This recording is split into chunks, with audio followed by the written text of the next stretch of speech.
It is the Mike Missanelli Show. Oh, the day after a win. And what an impressive showing. It's maybe we get back to thinking that the Eagles are a playoff contender. Not only that, but maybe a team that can go further. Yesterday, they blast the Bengals, their most complete win of the year. No question about it. And maybe the most complete, well, certainly the most complete game by Jalen Hurts this year, and maybe one of his best ever, as he outduels the great Joe Burrow. Let's look inside the numbers. Jalen Hurts, 3 touchdowns rushing, another he throws for 1. 16 of 20, 236 in the TD, 10 carries for 37 more with the tush push. 132.5 rating, third straight game without turnovers, and 2 ridiculously good throws in this game that will go over yard by yard. Saquon Barkley, the quietest 100-plus yard game I've ever seen. They're 5-2 now. Let's look at other things. Fred Johnson, oh, my God, hell of a job on Trey Hendrickson. The secondary was solid despite Slay getting beat early in the game. 4th down tackle by Cooper DeJean. All right, it was a questionable, dumb decision and play call by the Bengals.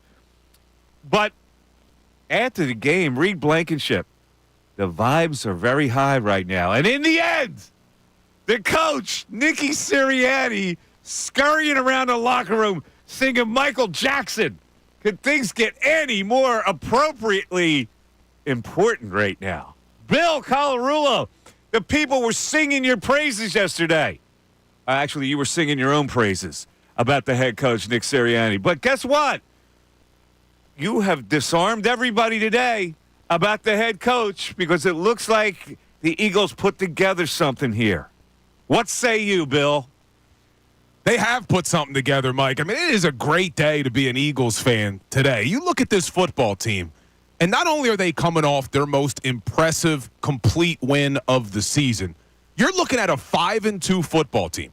A 5-2 football team that's only played 2 games at Lincoln Financial Field, that's already had back-to-back road games twice, that was trying to adjust to a new offensive coordinator, a new defensive coordinator, new personnel on both sides of the football. They had to go to Brazil. They battled injuries to A.J. Brown, Lane Johnson, Devontae Smith, Mekhi Becton, Jordan Mailata, Darius Slay. You had your head coach being called a clown nationally, locally, everywhere. And this is a 5-2 football team that's continuing to ascend. And don't look now, because they are a real Super Bowl contender in 2024. Ray, later on, I'm going to have you hit it. We'll save it for the people. But later on, we're going to hit that song, Mike, and we're going to sing it. I expect you to join in. I expect Ray to join in. I expect all of our listeners to join in because my man Nick Sirianni, baby, Nick Sirianni, after starting his career 2-5 as a head coach, is now 37-14 with a winning percentage of over .720 since he started his career. So all the haters out there talking about this guy, all he does is win. You know, you're the only guy in praising the head coach that can make people more Sirianni sick. But we'll get to that in a second because I want to listen. Ray, I need to hear from the head coach. Sirianni 3. The locker room was like postgame, and him talking about the mental toughness that this team displayed. Let's hear from Bill's boy. Yeah, it was exciting. It's hard to win in this league. Doesn't matter if you win by what we won by today, you win by 1, you win by 2, you're going to be excited. We put everything we have into this every single week. It really takes truly mentally tough people to be involved in this game where you pour every ounce of what you have into each week, and then you win or you lose, and you do it again. And you do that 17 times. And so proud of these guys, of how mentally tough they are. And when you win, you feel it and you're excited about it, regardless of how you win. Oh my God, he's like General MacArthur. What inspiring words. Not today, Michael. Of wisdom. Not today. You're going to take shots at my man. He's General MacArthur. I'm not taking shots at him. To get this team He's ready. General Westmoreland. To get this team ready, to go into Cincinnati, and you start the game, and you let Joe Burrow go down the field. They had a 10-minute drive. I think it was 17 plays. You go down 7-0. A weak team that didn't have a strong culture, that didn't have strong leadership, may have folded in that situation. They bounced back. And what was even more impressive to me, fourth quarter. End of the third quarter, Mike. End of the third quarter. This was only a 24-17 game. Yeah. I got it. They held the ball for 11 minutes, 39 seconds in the fourth. Tremendous. All right, so let's. Mike can't give him his credit. Give him his flowers, dude, Mike. I played his inspiring soundbite within the first 5 minutes of this show. I mean, I had him chirping Michael Jackson songs. You're right. Listen, what was he singing? Pretty Young Thing? Pete, what's he? So let's look at this game because you're right. The Bengals really let the Eagles off the hook in the first half. The Bengals were really outplaying the Eagles. It should have been much more than a 10-3 lead, but it wasn't. So they kept the Eagles in the game, and then they go 12 plays, 56 yards after a missed field goal. And that was key. Not only did they stop them on that drive, but they get a missed field goal out of it. And then on a 3rd and 16, to play the game, a great throw to A.J. for the first down. It winds up a tush-push touchdown after challenge. And this is where Charles Davis gets goofy. Because I'm watching it and I'm going, well, they're going to try to get them to go off sides here. They're not actually going to go for 2. Charles Davis goes, well, look at this. It's so smart. You get 2. You go at the halftime with a 1-point lead. I don't know what on earth was going to go for 2 in that situation. I was losing my mind. Right? So now it's the first drive of the second half. They go 8 plays, 70 yards. And take command. That's the drive to take 17-10, 3rd and 5, throw to Devontae at their own 35. Hurts goes around right end, untouched, with 10:35 left in the third quarter. And then the Bengals did answer. They tied the score. Chase Brown getting some chicken, and then the killer. The bomb to Devontae, which went 60 air yards. That took the Bengals' heart. It took it right out of them. And then they panic by trying to go for it on 4th and 1 at their own 39 with a poorly designed play. And Cooper DeJean snuffs it out by stopping Jamar Chase on a swing pass. That leads to a field goal, and then the interception by Rodgers and GJ on the attempted long pass. And it was sayonara. They dominated the game. They took their heart. And the Bengals, who hadn't lost there, wound up losing. Nick Sirianni's the only head coach to ever win in Cincinnati against the Bengals. But listen, I've been very critical of Howie Roseman and his inability to identify young defensive talent in the draft. Man, you look at this defense right now, and he's done exactly that. Cooper DeJean looks good. Quinyon Mitchell looks good. Even Nolan Smith with another half sack yesterday. They're a young defense. They're getting better every single week, and they just did it, what we've been asking for. Do it against a really good quarterback. Joe Burrow has been having a great season statistically. I know the record doesn't reflect it, but they did it against a really good quarterback. It's hard not to feel good as you sit here today.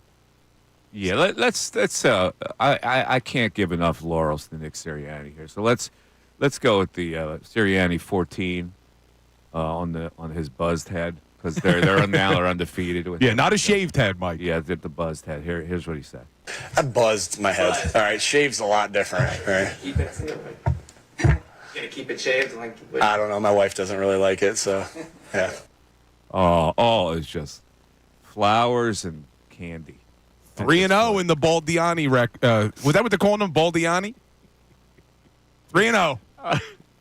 All right, let's get serious now. Let's hear him talk about their identity and that drive that went into halftime, which was so important, as they say in the business. Yeah, I think we have a physical football team, and the team we just played. They're a really good football team. They've won a lot of games, and so I thought that was awesome. To be able to do that and be able to go get points off of that and take the time off the clock. Well executed. Great job by Kellen. Great job by Jalen executing that. That's not always the easiest thing when you're taking the clock down. And then unbelievable job in our run game, and we threw the ball when we needed to. So good job there. But how do you not go for 2 there, Nick? No. So listen, here's the big picture. Where are they in the big picture? is the big picture, because you saw the Commanders struggle, and they needed a miracle to win that game yesterday. And I'm looking at both teams. I'm going, the Eagles are better than the Commanders. The Eagles are more seasoned. So when I look at this division, I wasn't convinced until I saw what I saw yesterday. That was a complete win, their most complete win of the season, and the quarterback is now in a groove where he's not doing too much, but he's doing what he has, and that's using his legs and making well-timed throws. I mean, listen, that throw to Devontae was just a beautiful throw. It was perfect. That was a perfect throw. The 3rd and 16 pass to A.J. Brown and monster throw. Was a great throw, and it looked like he was in full command of the offense. That was the best part of it. And I know he finishes 16 of 20, but his numbers in the second half, 9 of 9 for 150 yards and a touchdown. I mean, that's 16 to 20. The way this team plays offense is perfect now. There used to be a time when you looked at that and go, that's not enough. But it's perfect now. But with the way they do, I mean, they're getting everybody involved too. I mean, Calcaterra has turned into a weapon, for crying out loud. He really has. I mean, really, it's ridiculous. Calcaterra is involved, and then in the post game that Nick Sirianni did in the locker room, he praises Jack Stoll for coming up with a big block on that Devontae Smith long pass. It's like they're getting contributions from everybody. Even Isaiah Rodgers getting really in the mix on defense. It's hard to be negative today, so we'll see. Let's see how the fan base treats positivity. Because it's not the pool they're used to swimming in. Here's how you get in. It's 610-632-0975 as we talking about a big Eagles win and what that means for the rest of the year. The Mike Missanelli Show. It's on 97.5 The Fanatic.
Monday, 10 o'clock hour is brought to you by Window Nation, where you can take advantage of their 50% off sale on all style windows. Plus, you make no down payment with no payments and no interest for 12 full months. Call 866-90-NATION or visit windownation.com. All right, so it was a full weekend for Philly sports.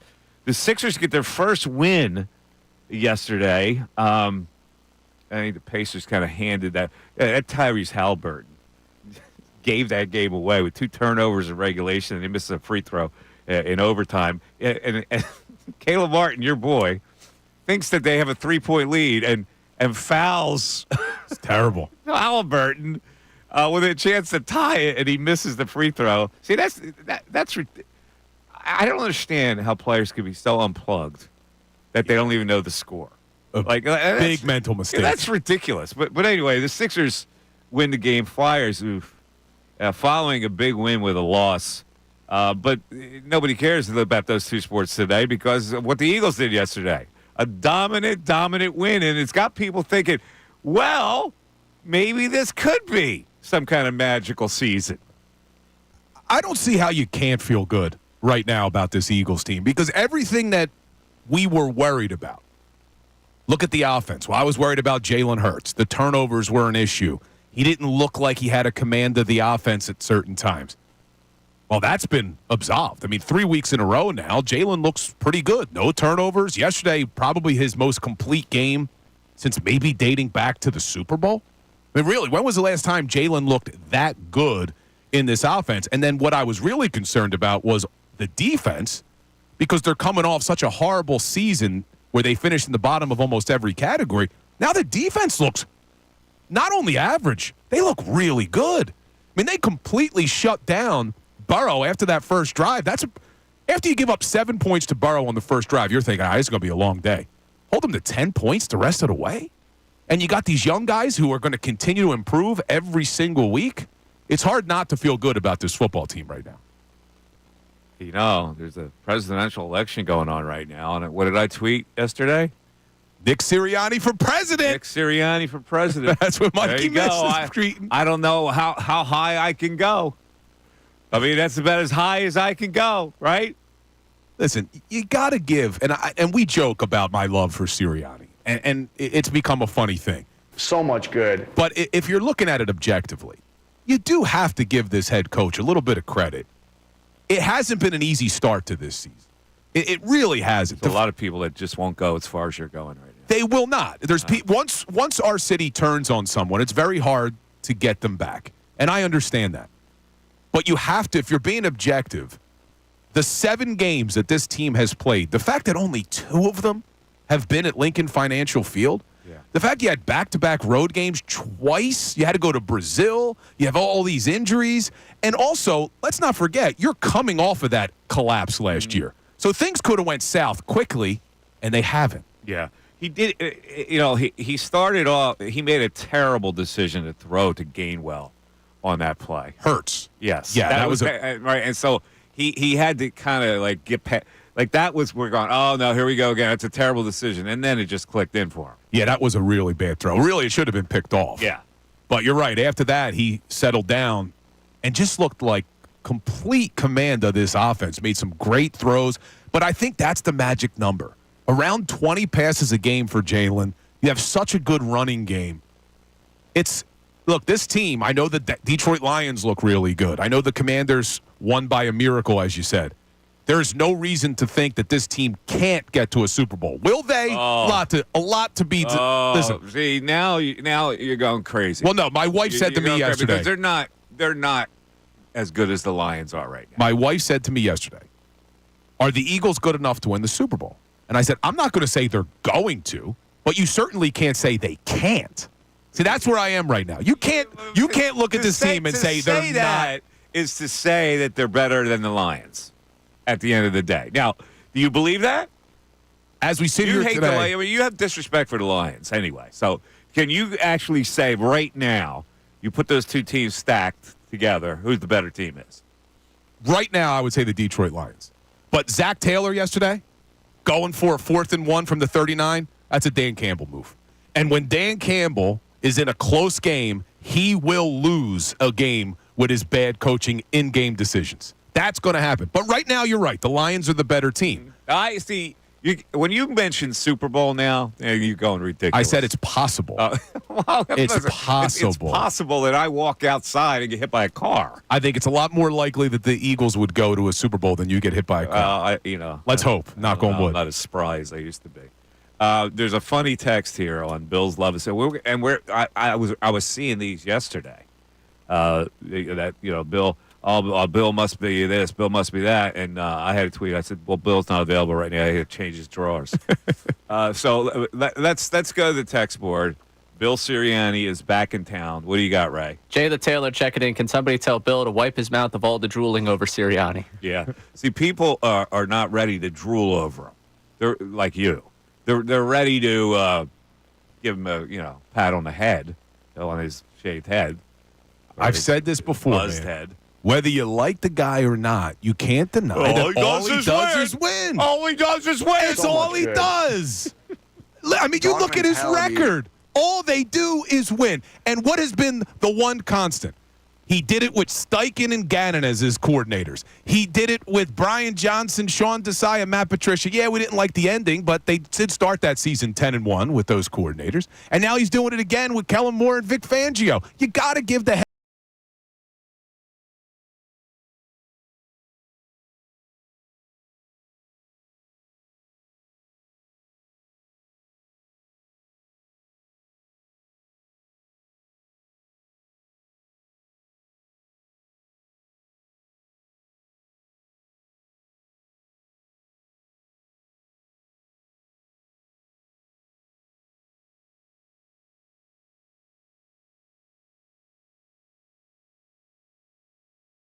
Ray was getting tweets that people were praying for him because what he was going to have to live with today. But we're going to save it. We're going to save our Sirianni love for a little bit later. All right. Well, listen, I got nothing. At this point, I got nothing. The Eagles are rolling. They rolled yesterday. This was a test for me because this was a team that I thought they would lose to. This was a pretty good team that needed to win. And they went into their hometown and bounced them. So I got nothing but admiration for the Eagles right now and what they can do. Okay, we're going to get to the phones. A lot of people want to talk about this. Here's how you get in. If you want to stack in or if you want to text us, 610-632-0975. Well, a convincing win, and they scored 37 to 17. I guess that was an over, Bill, wasn't it? It was an over. Mike Missanelli Show continues after this.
It's Football Monday.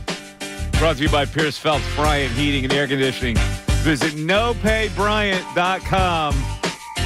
Sirianni love abounds. People aren't ready to commit, though. It's like they're just dating him. He's going home at the end of the night. He's not spending the night. Sirianni! They can't get over the top to tuck him in. 5-2 to start this season with everything that's been going on. All he does is win, Ray. You got to be impressed, man. You got to be impressed. All right. 610-632-0975. Let's get to the calls. A lot of people want to talk about this. We'll start in Newcastle with John. John, you're on 97.5 The Fanatic. Mike, I got Bill's Mount Rushmore. We got Lombardi, Belichick, Shula, and Sirianni. There we go. There we go. Sirianni goes right in the George Washington spot. Did that game play right into Bill's hands or not? You know, the thing is, Bill, I love the Eagles like you do, but once you mention Super Bowl, I'm like, oh, boy, Bill, come on now. What I'm saying is, I'm not predicting them to win the Super Bowl. But as you sit here right now, there's no reason they can't, is what I mean. There were a lot of people sure there is a to reason. start They're the not season. as good as the one team in their conference right I'll now. Give you one, I'll give you one reason, and it starts with a D, and it's not Dallas. Listen, I agree. There's Detroit, then there's a big gap, and there's everybody else. And they're in with everybody else, so they could win the division. I think they're not. No, I think they're a notch above everybody else. Like they're not at Detroit level, but who else are we talking about? Well, are the 49ers coming back now? Are we going to get some guys back, or are they going to be in that tier? I don't know. I think they're in just the below tier of Detroit right now.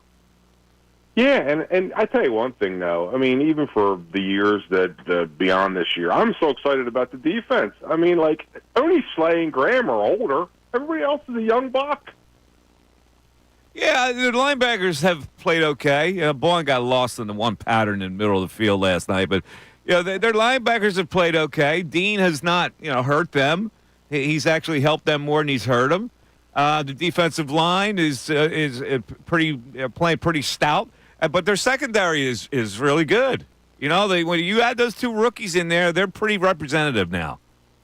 Yeah, I mean, I agree. Now, Mike, before I get kicked off, you have to address two things for me. Number one, you got to talk at some point today about the big game at noon on Saturday, our boys. We were just talking about that during the break, the Ohio State-Penn State game. Yeah, how hard our quarterback is. And number two, this is off the beaten path. Mike, when people make statues of people, do they actually have photos of the people and what they look like? What are we Did talking? you see the Dwayne Wade statue? No, I didn't see that statue. Doesn't look like him. So you're lucky. Yeah. Yeah, is it bad? You're Terrible. gonna laugh for a week, Mike. I mean, seriously. Yeah, I don't know. Like, it is pretty weird that they can't get it right. Like the bobblehead thing too. It's like it's not even close to even looking like the person. Yeah, but this one's... with all the skill that we have in America, you would think like some artist would be crafty enough to just get it right. Or maybe it's just too difficult. You're right, but a bobblehead at least is like a little toy you're giving away. Like, this was supposed to be a statue. Yeah. To remember everything that Dwayne Wade did for the Miami Heat. I mean, it looks nothing like this guy. I saw a tweet someone put the face of the statue on his wedding picture. Someone put it on the picture of him, the iconic picture of him and LeBron, and it's just so bad. It's amazing for what they probably paid for that. Yeah. They had the guys do like a availability. The statue, like the guys who sculpted it. When Nick Sirianni gets his statue down at Lincoln Financial, they better get a different artist because it needs to look like him. The only question is, do you go hair or do you go buzz cut? Will be the question. Gotta go buzz cut now. I mean, that's got to be his identity now. But I just get tweeted at, Mike, from Todd G. Yeah. Bill Colarulo is making the show almost unlistenable. When I want to celebrate the win, all I have to hear about is Sirianni love. I can't take much more. Well, you see, you push that envelope because you know that the people are still reluctant to give him credit. It's going to take a lot more than a win over Cincinnati. And so you're coming on like over the top, and people are going, like they had this castor oil, cough syrup. But and I'm look, we've talked about this. This is a little bit of an exaggeration. I wanted the guy to come back. I felt like he earned it, and I feel like he's doing a very good job to start the year. But why are people allowing their hate for Sirianni to cloud their objectivity when they look at this football team? You can't feel great today? You can't say, hey, the coach is doing a good job? People are feeling great, but you're pushing against the tide here. The tide is rolling in of Sirianni. I just don't get him yet. And you're like pushing against that tide. But what else? Isn't about you. I'm just giving you reasons why people would put a tweet like that out to you. I just don't. I mean, I guess I understand where the hate comes from, the way he carries himself and all that. But I thought we cared as a fan base about wins. Here we go. I did. I thought that we cared about wins. We care about wins. And now, going on his 4th season, this team wins. Do we have any audio of him singing or doing the PYT? I didn't see anything. I didn't see that audio. Oh, I need to get that. Somebody please send me that. Yeah, I don't know if there is audio of it. Because Really? I think don't they usually have cameras in the locker room that records all that stuff? Yeah, but I think they said as the media was coming in, he was singing it. And the video that the Eagles released was just his post-game speech where he was giving out game balls. So that's the only one I saw. I didn't see the Who did he give PYT. game balls to? He gave a game ball to Chauncey Gardner-Johnson for the interception. Yeah, well, he should have given half of it. He gave one to Isaiah Rodgers for tipping it. He gave it. Oh, he gave And he him gave one to Zach Baun for knocking it out because he said we won the positive or whatever he called it, the double positive. We have that audio if you want to pull it and play it later. We do have the audio? We got that. The post game. The post game audio. Where he gives the. I just don't want to get you carried away here. You know, the desk may raise up in front of you if we play this. For crying out loud. Now you probably wouldn't even notice. Let's go to Eric in South Carolina. Eric, you're on 97.5 The Fanatic. Eric. Mike, Bill, Ray, what's up, guys? What's going on, Eric? I feel like we finally have arrived, bro. I commented on Bill's TikTok post yesterday after the game, at the Bills' instant reaction, and I said, Bill, the Eagles have arrived. We here, baby. We riding all the way to Broad Street. We're going to the Super Bowl. I'm calling it now, Mike. Oh, my God. I love it, man. I'm not worrying about no Detroit, man. Them dudes can't see us, man. I'm not worrying about no Detroit. I feel like as long as Hurts stay dialed in like he did yesterday, nobody can beat us, Mike. Nobody can beat us. I'm ready. I love it. And Eric, people keep saying they're scared of Detroit. Did the Phillies not teach us anything? I mean, look at the start that the Phillies had to the season. No one would have predicted the Mets were going to beat them in the playoffs. It's how you finish, and this team is getting better every single week. I'm with you, man. Every single week, Bill. And listen, I'm not scared of Detroit. I'm not worrying about the Niners. If the Eagles play like they did yesterday, consistently, which they can do that. Nobody can beat us, bro. Nobody. Hey, listen, man, I'm not going to sit here and argue with you. I think the reality is that Detroit is just a notch above them right now. Well, yeah, maybe for right now, Mike. Maybe for right now, but the way we play, I mean, like, we 5-2. They 6-1, I believe. We only one game behind them. And I'm just saying, if we had to run into them, which more than likely, if we do make a good run, we're going to have to, I'm not scared of them, bro. I'm not scared of them. Well, you all. should be scared. You're a fan. You should be scared of them. All right, I look more at the reality of it. I mean, it's running up 35 quick points on that team. I know that team stinks, but 30, that's powerful, man. Yeah, they scored on special teams too. Really, yeah, they did. They scored all over the place. Look, they're a good team. They're a good team, but the good news is you don't play Detroit this year. So a lot could happen between now and the playoffs, and there's still a long season left for the Eagles. Like, Eric went as far as saying he's predicting it. My point was, I'm not predicting a Super Bowl. I'm just saying you can't look at this team and think they have no shot because they've gotten better every week. They're starting to get healthy. The defense is starting to grow. It seems like Moore and Fangio are learning the personnel that they have, and looks like Jalen Hurts is starting to figure some things out with this Kellen Moore offense. The sky's the limit, man. Sky is the limit. It's really interesting how you could hate Dan Campbell because of his tough guy bravado, but you love Sirianni because of his goofy bravado. Now, what I dislike... What's the difference? Bravado is bravado. What I dislike about Dan Campbell is I feel like he is not a very good in-game coach when it comes to in-game decisions. Now, Sirianni made some bad decisions this year as well. But before this year, I always felt like Sirianni's in-game decisions were right.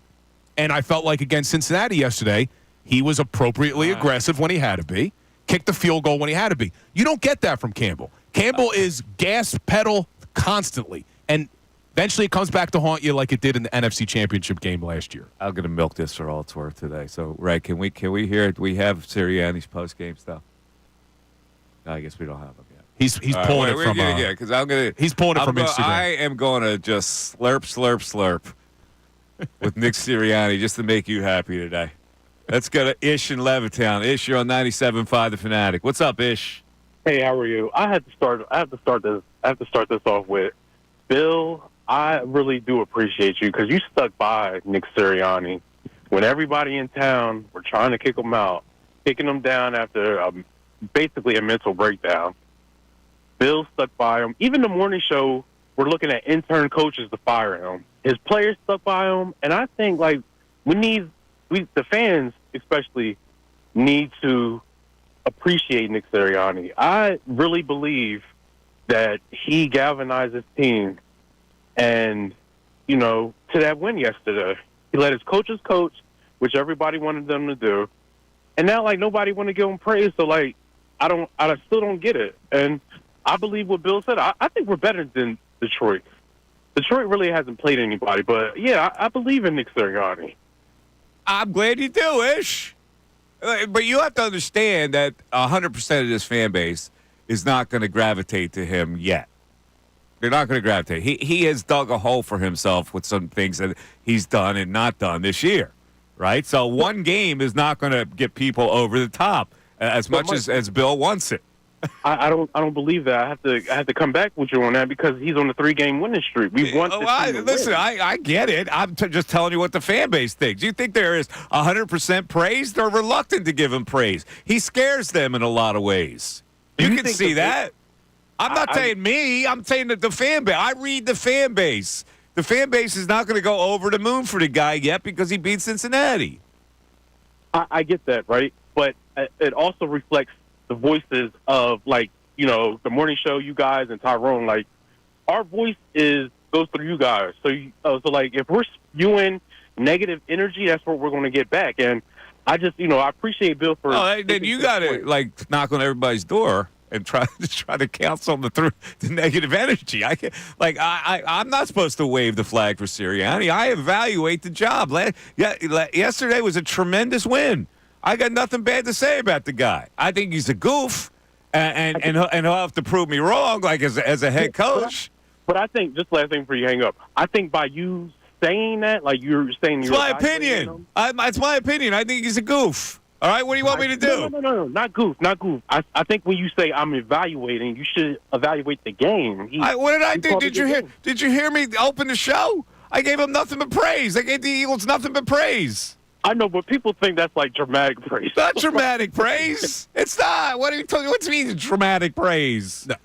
It was the most complete game of the year. What more do you want me to say? See, what Ish is talking about is the exact reason why I feel like I have to go over the top in my praise of the head coach, because it seems as if, because you think he's a goof, and you're not the only one, as Ish pointed out, everything negative that happens with the football team, people want to jump and blame Sirianni. And everything positive that happens with the football team, it's in spite of Sirianni. You can't have it both ways. Yes, you can have it both ways because you're a fan. But you can't legislate what people see in this guy. Here's why. Because people aren't being objective.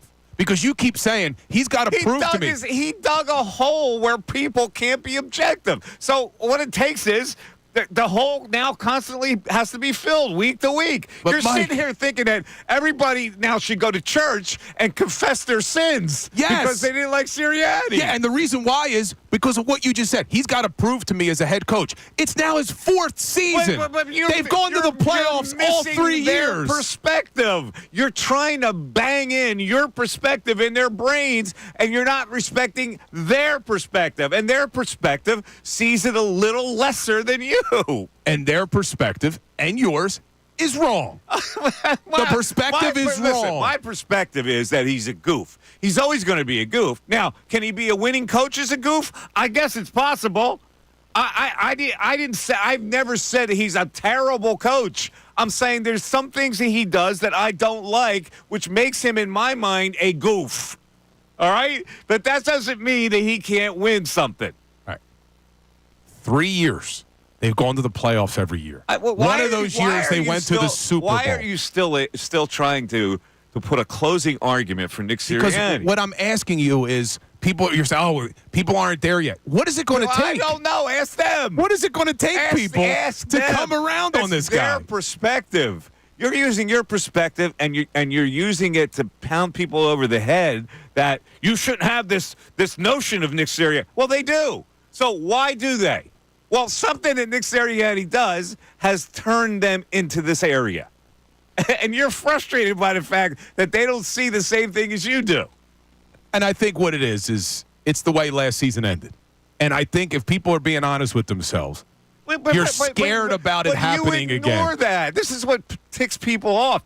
You ignore that whole circumstances last year, and then you blame people for not looking at him as Mr. Genius. Because I felt that the blame on Sirianni last year was overblown.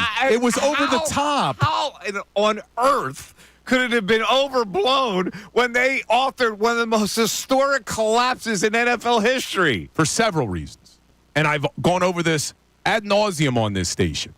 First of all, he's the only third coach ever in history to lose both of his coordinators coming off of a Super Bowl. So that in of itself was tough to deal with. The Super Bowl hangover in general is tough to deal with. A team in the NFC hasn't gone back to the Super Bowl after losing since 1974. You couple that with the fact that he didn't have personnel on defense. They severely lacked personnel. I mean, it was terrible last year. They got desperate. They tried to change defensive coordinators. Nothing was working. You put all that in the pot, and for people to just say, "Oh, this guy's a clown" because of the way last season ended, are supposed is to put overblown. all your positive stats in a pot when they watch a team lose 6 or 7 and limp out of the whole season. You're suggesting that they shouldn't have a reaction to that because there's all kinds of excuses for it. And the fact of the matter is there are all kinds of excuses because the collapse was historic. You can't make excuses for a historic collapse. The collapse was historic because they overperformed to the 10-1 start. They weren't a 10-1 football team. So now it makes the collapse look worse. But they were 10-1. It's amazing to me how you ignore the fact that, they weren't supposed to be 10. But they were. They won those games to be 10-1. So you either you look at it like, well, the 10-1, I excuse them because they weren't a 10-1 team, and then you look at this, they lost 6 or 7, but that was because of this and this and this and this. You're being ridiculous. I think it is just such low-hanging fruit, and it's the easiest thing to do to blame the head coach for everything. Right. You got to help me out here. I can't. This was supposed to be a positive day where Correct. we're talking about, and he's gone like this Syria. It's like it's craziness. This is the way I will explain to Bill how I think people feel listening to the over-the-top Sirianni love. You ever have yourself a nice night? You've had a good time. You've been out, maybe had a couple drinks. There's one person that just wants to rev it up to another level that no one else there wants to. The person that's like, you know what? Let's go do a round of tequila shots. Right now, you're forcing tequila on the audience right now. You're trying to get them to take that extra shot that they just can't stomach right now. They might get to it at some point throughout the weekend, but they can't right now on this night do it. All right? Let's give them a little time. No need to force the tequila on them. All right? And you're saying I'm forcing it today. I have been preaching this to the fan base for months that the over-the-top negativity towards this head coach was exactly that. It's over the top. It is over the top. This guy wins games. He's not a clown. He's not a goof. You can't be a clown and a goof in the NFL and win as many games as the Eagles have in the last 4 seasons under this head coach. It's one more mixed drink here, all right? Let him enjoy it. We'll start to warm up to the positivity of the fact that, hey, his team dominated another good team. But you're trying to push too much too fast here, all right? You know, I got to be honest with you. This is such weird adoration from you that you're now having people who want to root for this team root against them. That's exactly what you're doing. People this is such sweet syrup from you that people are gagging on it and they're going, you know what? I need them to lose just because of Bill. Yeah, but that's a terrible mindset. That's a terrible mindset. But look what you're doing. Because it's just you're it's because I think people need to understand that they went too over the top the other way, and that this could be a good football team. He could be a good head coach. According to you, they did. According to them, they didn't. And so you're disrespecting their feelings about it. 610-632-0975. Mike Missanelli Show continues.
to commit, but no go. A little Lincoln Park. It's 11 o'clock on the Mike Missanelli show after just a very impressive Eagles win, 37-17. Man, I feel bad that I didn't take the Eagles in this game. 11 o'clock hours brought to you by Grungo Law, your law firm when you need help because of an injury. Pray for peace, prepare for trial, grungolaw.com. And see, all's right with the world now because the people who like Sirianni are saying see, and the people who don't like him are saying hold on. Like they're not ready to totally commit. But you know what? Let's look at the team and the way they're playing and the players. Jalen Hurts with a tremendous game, made 2 really great throws. They got guys that filled in for injured players. Their secondary with the young kids is playing very well. The tight end, they were down to no tight ends. Stoll gets hurt, and then he has to come back. And they still weathered the storm. And they beat a pretty good team in their home building where they had never won. So that's all good. Where does it lead you? I don't know. Listen, I'm one of these guys. I take it one day at a time. Dribs and drabs. They've impressed me to the point where I go, okay, let's look at the conference. Who's the best? Well, right now it's the Lions. I think it's fair to say that the Lions are the best in the conference. Now, who else do you have to worry about? Do you worry about Minnesota? I don't know if I worry about Minnesota that much. Do I worry about the 49ers getting back into it? A little bit. They're going to get some players back. But I think right now there's a tier that says the Lions are the best in the conference, and the Eagles are in that tier just below the Lions. I think it's fair to say.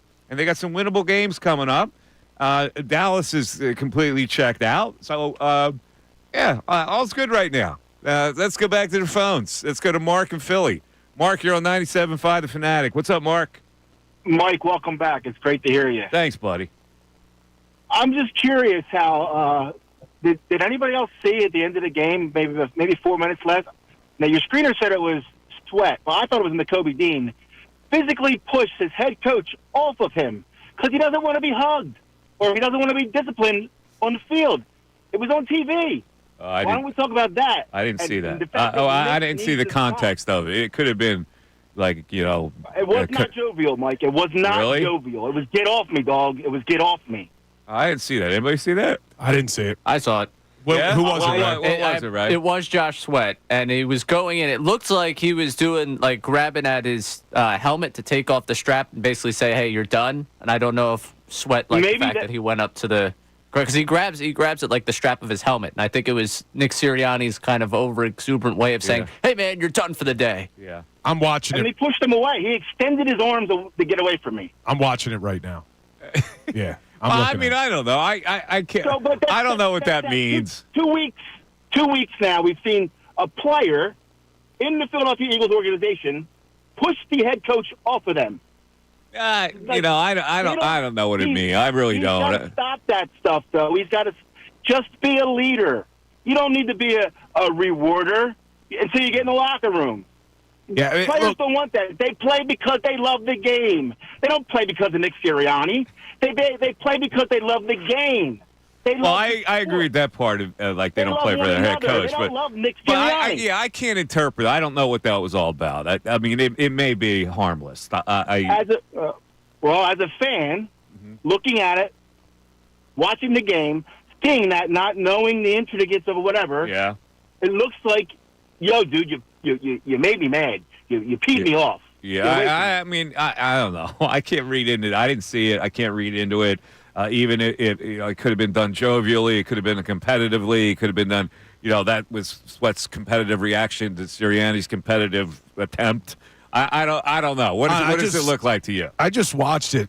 I can't tell if Sweat's just like, you don't have to take my helmet off. Like he's trying to unstrap his helmet. I mean, all I can base it on is what we hear from the beat reporters who are around this team a lot. And you do hear that the players like Sirianni. I know that we don't like him as a fan base, and I say we, not including myself, because I've supported him. But we have heard repeatedly over the last few seasons that the players do like Sirianni. So I don't know what to make of the Josh Sweat sideline. But I don't know what that means. They like Sirianni. That's what you hear over and over again. But they like him in what context? Do they like him as a head coach? Do they like him as a a guy? Do they respect him as a head coach? They respect him as a guy? I have no idea what it means. And my thing is, I think the assistant coaches are more in tune with these guys as far as game plan goes and all that. And he's the overseer, and maybe they just tolerate him. Maybe they don't like him. They tolerate him. It's possible.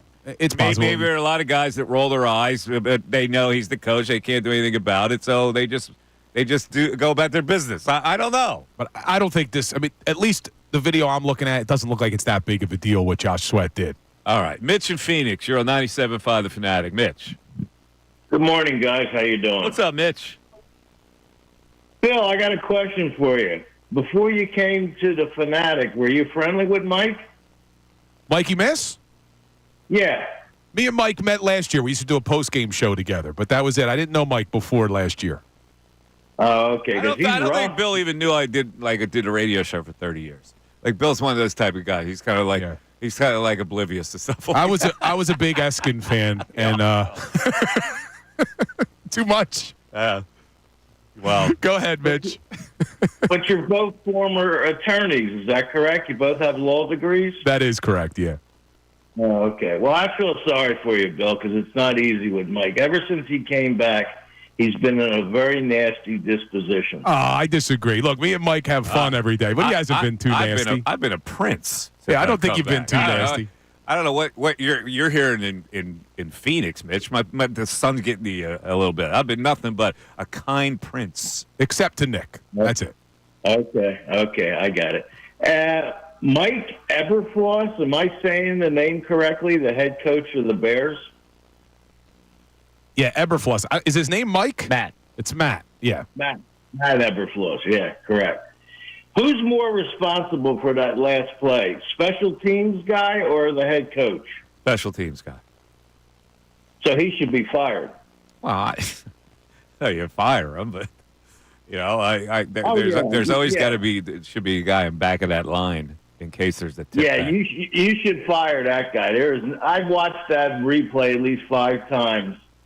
It was but very. Somewhere along the line, you also have to be responsible as a player. Like you got to anticipate what the hell's going on out there. One of those guys was jawing with the crowd right before he got back into the play. The same guy who tips the ball back is the guy that was taunting the crowd when the ball got snapped. Yeah, listen, it was a high ball, so maybe you couldn't get on top of it to slam it down, which is what you're taught to do. But if you're going to, it's going to pop in the air, there's got to be a guy behind that line that guards against that. Well, we'll talk about that coming up in Around the NFL. That's coming up at 11:30. Andy in Iowa checks in. What's up, Andy? Hey, Mike. Hey, it was a good game for the young guns on defense. Yes, sir. Cooper and Q. Nice game. Yep. Yep. And it's a weird feeling, our starting cornerback goes down. You're like, no problem. We have plenty of guys on the cornerback roster. It's weird for the Eagles to have this deep of a roster. Yeah, man, it's about time they addressed it. They needed an influx of young talent in there, and they finally did it. So, yeah, it's looking pretty decent. You got to give Roseman credit. Yeah, there you go. Bill been killing Roseman the whole year for his defensive selection, and now when you go too far, you got to pull the line in a little bit. Last couple of years, he looks like he got it right. This is why he's going too far with Sirianni. Because somewhere along the line, you're going to have to reel that in. When you catch a boot. Well, you got to take it easy on Bill. When you love somebody and somebody's calling them a goop, you kind of get defensive. When you love somebody. I love winning, man. That's all I like. I want a team that wins. I want winners. Yeah. Yeah, well, the coach has been doing good. He hasn't been making play calls, so hats off to him for that and staying out of the team's way of winning. He's doing a good job. Thanks, Sirianni. He's staying out of the team. See, this is what I mean. the people aren't sold on the guy, and Bill's trying to force it down your throat. Because it's over the top, Andy. You can't listen. Over the top. Well, you're saying he's staying out of the way. You're saying he's staying out of the way, right? Yeah, I guarantee it. His weaknesses. And you probably also said when the offense didn't look good in the beginning of the year, that was Sirianni's fault, right? Was that? Oh yeah, when he made the fake 4th and 1, all these he was getting in there and getting his play calls. He even was calling plays on defense.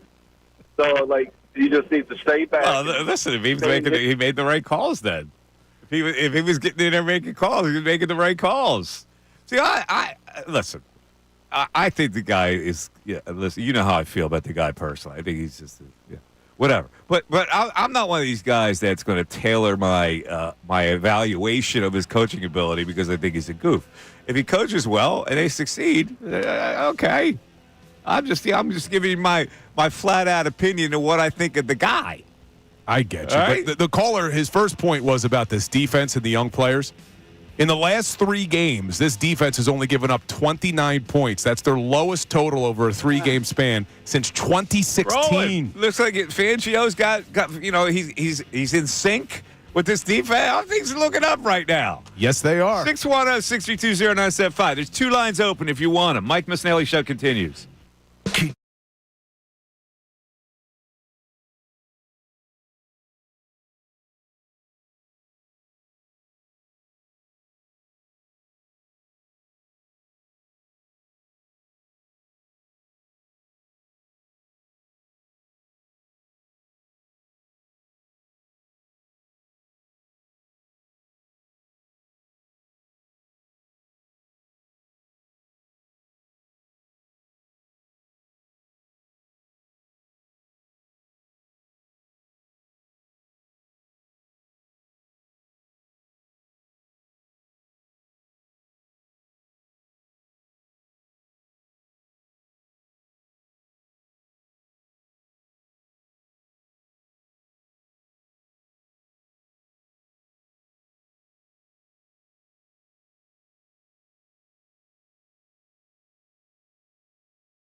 610-622-0975. You know, a lot of people ask me, well, Mike, what is your definition of a good coach?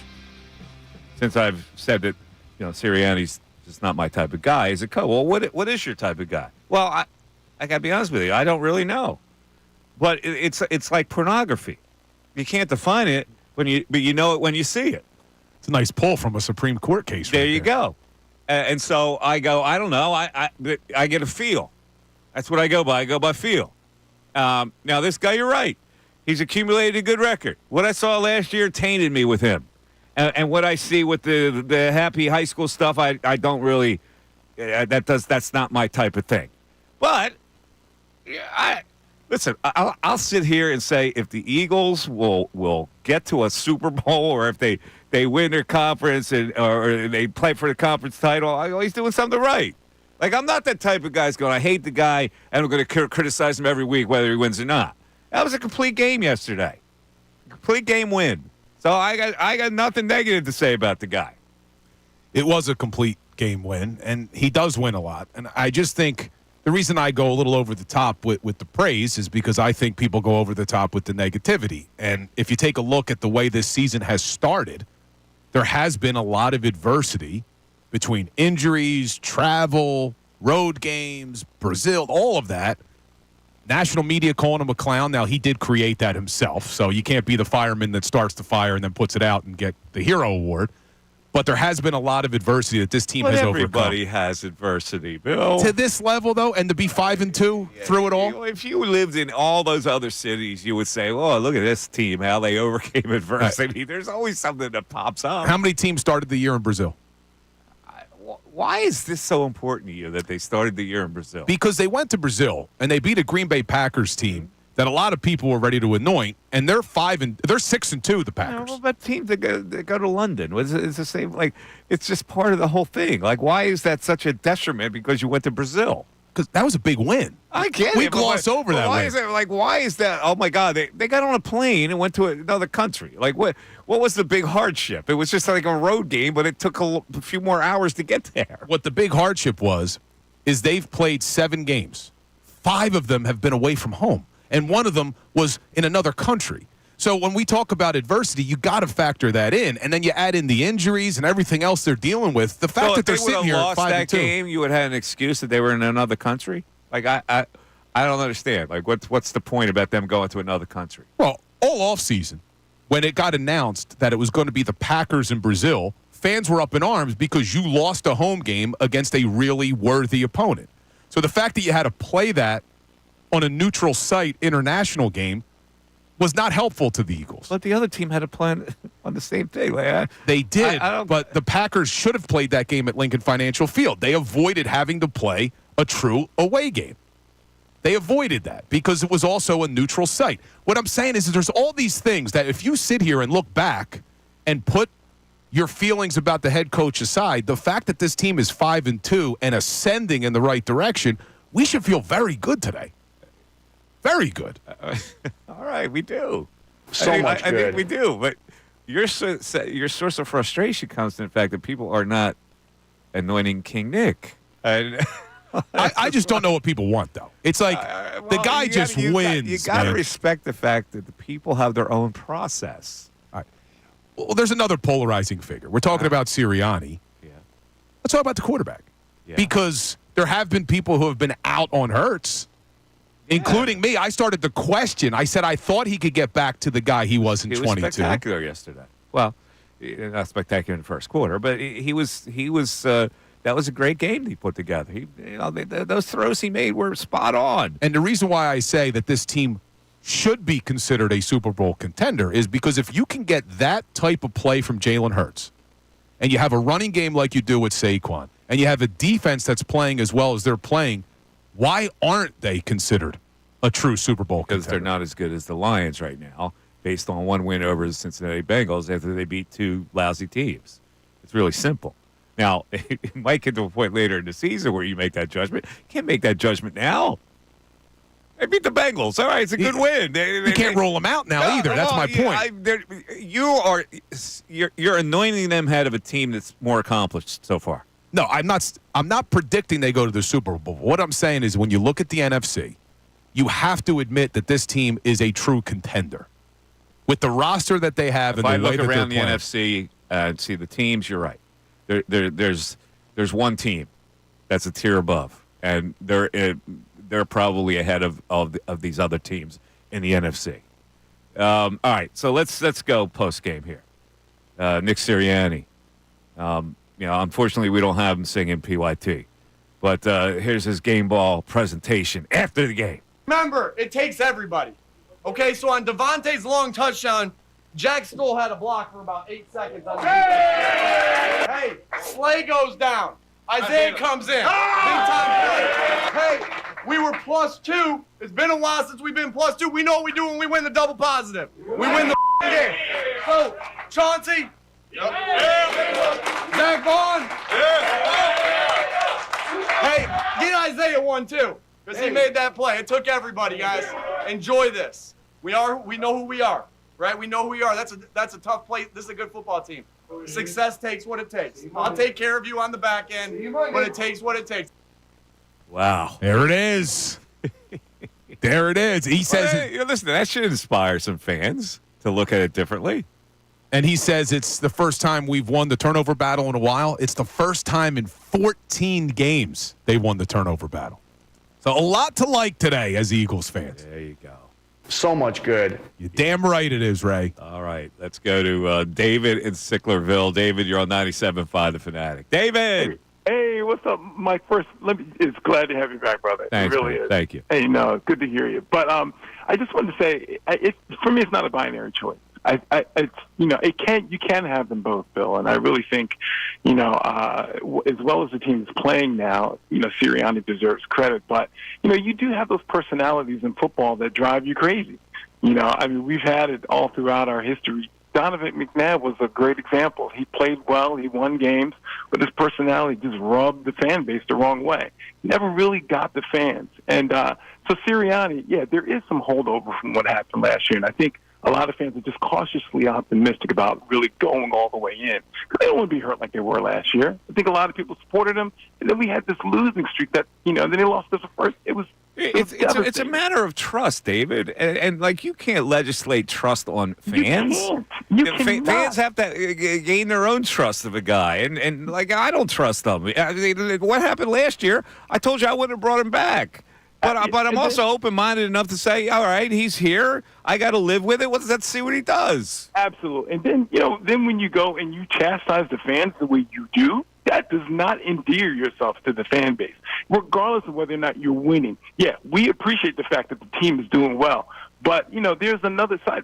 There's another side of it that because we're invested in it, people are calling, people are paying, the fan base is invested in this movement called the Philadelphia Eagles. And if you have the head coach that doesn't get that, regardless of whether or not they're winning, that's a piece of it that's very important.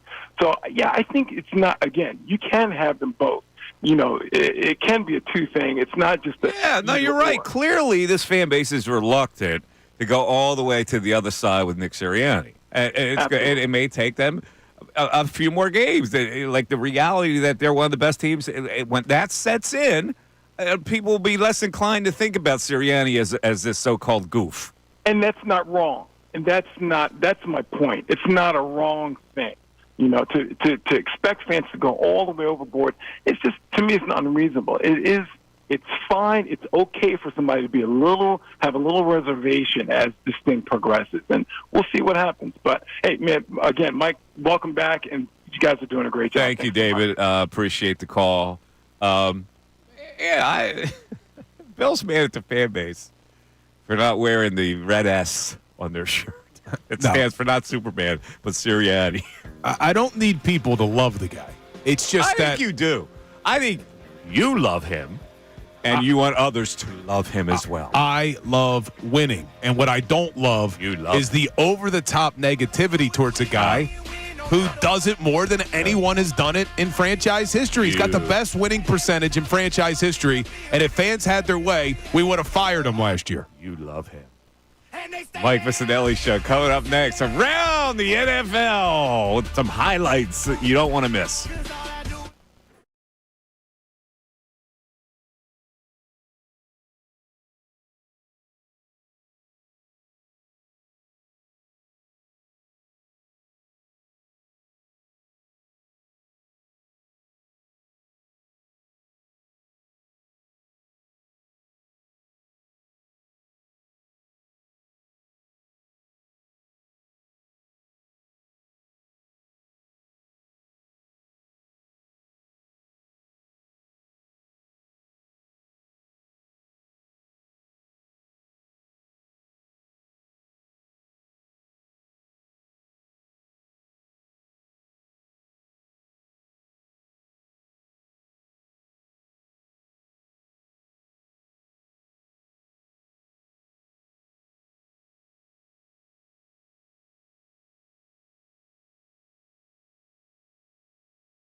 It's Mike Missanelli Show. It's a Football Monday. At this time on Football Monday, we go around the NFL. Music Maestro. There we go. These are 5 things that caught my eye during the Sunday of football. So, okay, let's start with the crazy result of the day. A Hail Mary that actually, incredibly, bewilderingly worked. Last play of the game. Looks like Chicago Bears and Caleb Williams, the number 1 pick in the draft. We're actually going to beat the Washington Commanders and Jaden Daniels, number 2 pick in the draft. Bears get a late touchdown to lead for the first time in this game. They're up 15-12. And so we are down to one last play for Washington. Daniels buying time like about 15 seconds before he actually launches the football. Well, let's just hear what happened. Here comes the Hail Mary with the game on the line, and the ball is caught! Caught! It's a miracle! It's Noah Brown! Oh, my goodness! This town is going crazy! It's a madhouse in Landover, Maryland! He did it! All right, now, if you're broadcasting the Bears game, you're all poised. The Bears win in Washington. So let's go to the Bears broadcast on this. To the left, McLaren, and that's where Jaden Daniels is eyeballing. Jaden Daniels sifting back, being pressured. Jaden Daniels hemmed into the pocket, looking for blockers, looking for something. He's got plenty of time. Launches, deep pass into the area of the end zone. Tipped, and it's caught by Noah Brown. He was the tip man, and this place is now gone into Bedlam mode. Washington with the miracle finish. Oh, it's caught by Noah Brown. Noah Brown caressing it like a fallen baby from a window. 52-yard Hail Mary play with the Traitors owner, Josh Harris, looking off from the sidelines as his basketball team, which he doesn't care anything about, was getting their first win of the year. Parabla, he says. I'm a football man now. The Washington Commanders win 18-15. They are now 6-2 and atop the NFC East. Number 2. Well, what else was a shocker? Well, let's see now. Jameis Winston, the starter for the Cleveland Browns yesterday, and everybody loading up their bets on the Ravens. What chance did you really give him to beat the high-flying Ravens? We pick it up in the fourth quarter. The Ravens are leading 24-23 thanks to a Derrick Henry touchdown with 2:36 left. But Winston starts to drive the Browns down the field. On a first down play at the Ravens 38, he throws the ball to nowhere and right into the hands of safety Kyle Hamilton. The overthrows his receiver, and it's dropped by Kyle Hamilton. He had it, and as he stumbled to the ground, he lost it. I mean, that's a pat-and-go throw to Kyle Hamilton. He couldn't have an easier interception. Yeah, that's Tom McCarthy, by the way, and Jay Feely, of course, the kicker analyst on the field. And now, second life. Winston does, are you kidding me? This. 2nd and 15, 1:04 to play. Winston going for it all for the end zone for Tillman. He's got it! Yes, a touchdown. The Browns. What a wild finish. The Browns snap a 5-game losing streak, and Kyle Hamilton didn't eat for the rest of the night and still hasn't slept today. Number 3. Oh, whoa, Bill. These Detroit Lions. The Lions scored 35 points in the first half en route to a whopping 52-14 thrashing of the Tennessee Titans. The Lions got a 70-yard touchdown run from Jahmyr Gibbs, a 90-yard kickoff return touchdown from Khalif Raymond, and it had a 72-yard kickoff return by Khalil Dorsey to set up another TD. Detroit has to be the best team in the NFC right now. Here is the Gibbs run early in the game that set the tone. On first down, Jahmyr Gibbs with an opening, and Gibbs with great speed down the sideline. Jahmyr Gibbs, one man to beat. He'll beat him. Touchdown. That play was electric. Jahmyr Gibbs can run. All right, number 4. I have an idea for the New York Jets. How about we fold the franchise? The fighting Aaron Rodgers is lost again, this time to the lowly New England Patriots. Without their starting quarterback, Drake May got dinged early. Jacoby Brissett had to come off the pine to beat the Jets with a late touchdown. Brissett led the Pats to 2 fourth-quarter scoring drives, which ended with Ramondre Stevenson doing this. Brissett under center. Here we go. Stevenson on the take.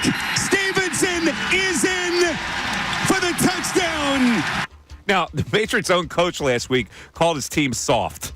Rodgers, meanwhile, wasn't bad. He threw for 233 yards and a couple of TDs. But things aren't exactly working out like Jets fans had planned. Jets, Jets. How about STINK?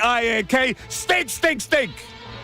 And then finally, last night, Brock Purdy lifts the 49ers with a bounce-back victory, 30-24 over the Dallas Cowboys. Oh, are we happy about this? That Dallas team is a wreck. 3 touchdown drives in the third quarter as the Niners narrowly avoided another fourth-quarter collapse as the Cowboys came hard at them in the end. But San Francisco is now moving up the ladder. They're going to get their guys back, and we'll see if they are a viable contender here. But after the game, the Dallas Cowboys are such a wreck that C.D. Lamb gets on his phone and scans – oh, I'm sorry, it was Trevon Diggs. He gets on his phone and trolls social media and finds a reporter who had ripped the Cowboys during the course of the game and confronts him. And here's how it sounded. Took from that? Out of that whole play, that's what you took from that? You don't know football. You can't do nothing that I do. You can't go out there and do nothing. Stay in your lane, buddy. Stop playing me, bro. Just asking the question, Trayvon. I mean, I'm happy to have you answer the question. Out of that whole play, that's what you took for that? That's what you got from that whole play, that's what you got from that? I'm asking. We can talk about it more. What were you doing then? Well, there you go. That's the sign of a team falling apart when they care about that kind of stuff to kind of deflect the misery they're going for in that locker room. That team is done. That coach is done. They have no chance to resurge, and we're all happy about it. We're not even mentioning the Dallas Cowboys now as one of those teams. Like we're looking at the Minnesotas, we're looking at the San Franciscos, the Washington Commanders. Stop. The Dallas Cowboys are officially dead, and that's around the NFL for today. Good job, Michael. Good job. And you're right, the Cowboys are dead, and their season ended before it even started. They had a terrible, terrible offseason. They did nothing to improve their team. They got weaker across the board. They lost their defensive coordinator who went to – where's he at now? Where's Quinn? Leading the Commanders to victory. Yeah. Week in and week out. He's in – I keep forgetting. See Quinn run on the field after that miracle finish? Yeah, that's right. Yesterday with his dangling his wires. It was almost a perfect day for Eagles fans if that Hail Mary doesn't happen, because you would have had your 2 division opponents lose. But, hey, the good news is people are worried about the Commanders. I heard them talking about on the morning show, absent a collapse, you're not going to win the NFC East. I don't know how you can make that determination when they both have 2 losses and you have 2 games coming up against Washington. So, and listen, Bill, you get ready to be happy, because I'm looking at my Twitter, which is MikeMess25, and this comes across it. Skip Bayless, who has a lot of time on his hands these days, tweets, I picked the Eagles to win the Super Bowl, and I stand by that. If not for Saquon's drop late in Atlanta, the Eagles would be 6-1. Look at that! Skip! Not wrong. Skip is in the Bill corner. Not a huge fan of Skip, please. But he's not wrong. He is not wrong. Look, there's so much things to be happy about. And, Reuben Frank put something out this morning about this defense. This defense and this team. This is the first time that this team has won back-to-back road games by 17 or more points since 1966. It's only the 3rd time in history. You got to go back to 1947. So this team is doing things that you should feel good about, but yet there are still people who want to talk about the head coach, and I don't get it. I just don't get it. I don't think people want to talk about the head coach today. I think people want to talk about your love for the head coach. That's what they want to talk about. Kyle in Warminster, you're on 97.5 The Fanatic. Kyle. Hey, Mike, Bill, Ray. What's Good up, to be Kyle? on here. I just want to talk about how it was a complete win. I think we have a lot of negative fans talking about Sirianni, and they're always focused on Sirianni. But let's talk about the rookie development. DeJean looks great. Quinyon Mitchell looks great. CJ didn't get burned for a TD this week. So Kobe Dean's finally playing like the player that we drafted him to be. Even Zach Baldwin, I mean, a guy who played, 6 games in New Orleans, looks amazing so far. And then Vic's adjustments going into the second half, I was really happy with. Obviously, Burrow was torching us a little bit at the beginning, but we looked pretty damn good after that. And then Jalen Hurts, on offense, I've been pretty critical on Hurts lately to my friends, but he was going through his read progressions great. He, delivered 2 pretty damn good balls to Devontae and AJ there, so you really can't ask for a better win. I don't think we've seen as complete of a win since the NFC Championship and the NFC Divisional game against the Giants in San Fran 2 years ago. No, you're right. That was impressive. They took control of the game, and that team couldn't do anything about it. The other team. Yeah, they had their number from halftime on. So I'm really excited about the team. It's been a while since I felt it. I get the dread, especially at the end of last season, the lull at the beginning of this season, but it really looks like they're coming into their own. Oh, we're all optimistic, Kyle. I like it, and I agree with you. That was a complete win. At the end of that, that's a damn good win. They took control of a game against a pretty good team in their own building. Exactly. All right. Well, thanks for having me. All right, guys. brother, you got it. I'm looking at the grades of all the grades. I've never seen across the board as high grades as this. Of course, the quarterback gets an A. The running back has to get an A as well. Yeah, right? I don't think there's anybody who should get less than a B. I don't know how you make A minus. They get look at the grade A minus. Where's the minus come in for the running backs? Was there a minus? Did I miss something? Yeah, I didn't see it. Where do you get a minus? How do you put a minus in there? A minus. All right, receiver, tight end, B plus. All right. Yeah, what did they? How did they not get an A? How's that not an A? I mean, Stoll caught a 6-yard pass and made a great block. Calcaterra made 3 pretty good catches. Offensive line, A minus. Where are these minuses coming in? I don't understand this. 0 sacks given up with 2 backup offensive linemen. You got Fred Johnson at left tackle. You got Tyler Steen at right guard. There are 2 costly Steen penalties.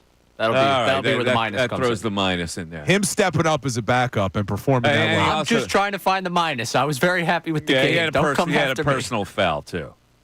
All right, so there's where the minus comes in. Defensive line, B plus. All right. B 1 plus. sack. Bryce Huff. There was one play, though. Bryce Huff ran right into the blocker. What was that play? Who had that carry for the Bengals? Bryce Huff was in pursuit. And he, instead of avoiding the blocker, he kind of ran right towards the blocker. I'm forgetting it offhand. You know what play I'm talking about? I'm forgetting it. Somebody will bring it up, the exact play, but I made a note of it that Huff really misplayed it. So he gets a B+. Okay, I get it. And Brandon Gary made a nice stuff on Zach Moss on a 3rd and 1. Linebacker, B. Bond and Nakobe Dean had 12 and 9 tackles respectively. That's pretty efficient, except Bond got beat in the middle of the field on that pass play. Cornerback B+. All right, I can go with B+. Safety B. Reed Blankenship did have some. He couldn't cover the tight end. He's not a great cover guy. Let's face it. He does enough, though. I mean, the thing is we're going to be hypercritical of our own team, as we should. We watch him. He's not a good cover guy. But you're going up against Joe Burrow, in a top 10 offense. Gesicki beat him a couple times in the middle of the field. He did it. Gesicki's good. Special teams A. All right. And coaching. All right, here it is. Coaching A. Nick Sirianni's squad had its best overall game of the season on the road against a decent team with an elite quarterback. In game management, the coach had a good challenge on a Bengals dropped pass that was initially ruled complete. You haven't even brought that part up, Bill. Also, I don't want to be over the top in my praise. I don't understand the people. I read some tweets on why do we got to push it all the time? Give it the ball to Barkley. What the hell do you not like about the tush push? I don't get it. Why would you want to go away from that? Even in this grading, also the Eagles jump the shark with the tush push? There's a time and place for it, but not every 3rd and 1. Why not? Why not every 3rd and 1? Those are the people upset on the goal line. Those are some people that got the Saquon Barkley tickets. What are you talking about? No. They got the anytime touchdown. Why is that jump the shark? Look, both coaches made decisions to go for 4th and 1 in their own territory. But with Sirianni, it wasn't a risky decision because you knew you had the tush push. It was almost a guarantee you were going to get it. Whereas you look at Cincinnati, they don't have that luxury. So they got to run some stupid play to Jamar Chase running horizontally. A horrible play. And Cooper DeJean makes a great play. That's a horrible play. You get the chance to stop that.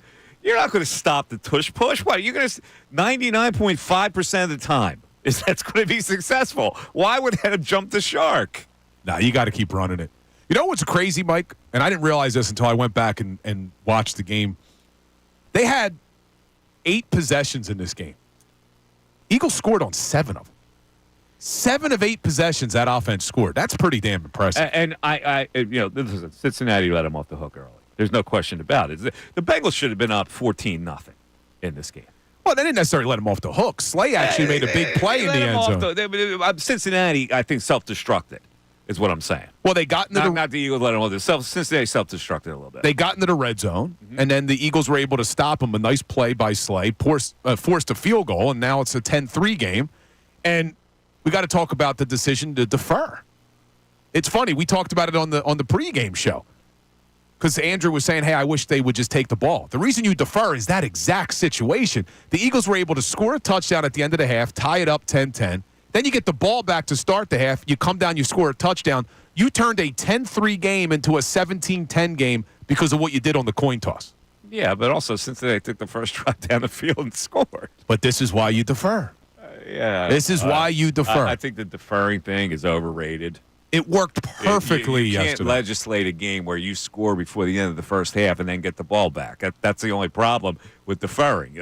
It's not written in stone. You're going to take the momentum into the halftime with the score and then get the ball back. But when it works out just like that. They flipped that game because of that. All right, 610-632-0975. We got your phone calls coming your way. We got some more text on the text board. They're letting Bill off the hook a little bit in this hour, right? Did you notice that?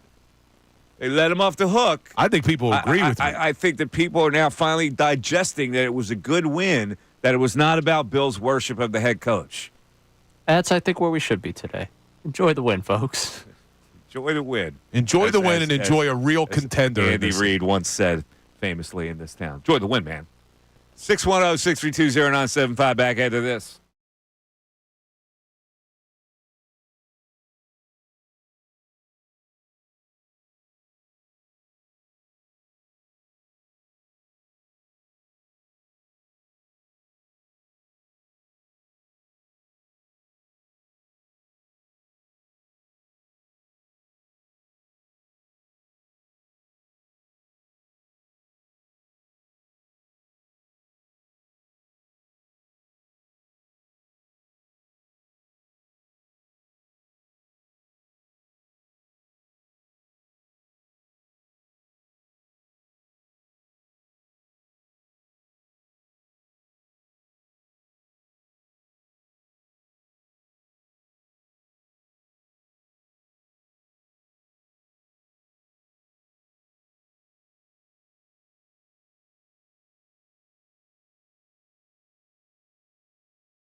Show the 12 o'clock hour brought to you by Service First Heating and Air Conditioning. 0% financing, 72 months, and a $500 rebate when you purchase a complete heating and cooling system from Service First. Learn more at ServiceFirstHVAC.com. I know we're all basking in the glow of the Eagles' resurgence in the NFC and a brilliant 37-17 win in Cincinnati yesterday, and also in worship of their General Patton-like coach. But it is time for It's time for the news at noon. There's a whole lot going on in this world. It's time to catch up. Here's the news at noon. 97.5 The Fanatic and 97.5thefanatic.com. Oh, yes. There are other things going on in this world. And Ray Dunn is here to take inventory of all of them as he puts together the three items that are in today's News at Noon. Ray Bob. I am always intrigued by stories that I think would be week-long conversations on Sports Talk Radio if they happened in Philadelphia, and that's what we got out of the Colts game yesterday. Anthony Richardson came out, a big third down in the third quarter. He was asked post-game about it, and this is what he said. Man, tired. I ain't gonna lie. That was a lot of running right there, what I did, and I don't think I was gonna be able to go that next play, so I just, just told Sam I just needed a break right there. Man, are you kidding me? You going to tap out as the quarterback? I can see your wide receiver. You just ran a pattern and as the quarterback, you were tired. You come out of the game. What is happening with this world? With these kids that are coming into the league? Man, that's pretty unacceptable right there. I couldn't imagine if that happened in Philadelphia. But in Indianapolis, they'll be like, it's okay. We still love you guys. You got to be kidding me. Yeah, that's wild. Yo, I'm tired, man. You're the quarterback. He was also $2 for like $1 million at that point. Oh, Jesus God. You see, there's a reason why that guy only played like 10 games in his college career. There's something missing with that cat. Man, the mindset of doing something like that is just, it should be incomprehensible to any competitive athlete at quarterback.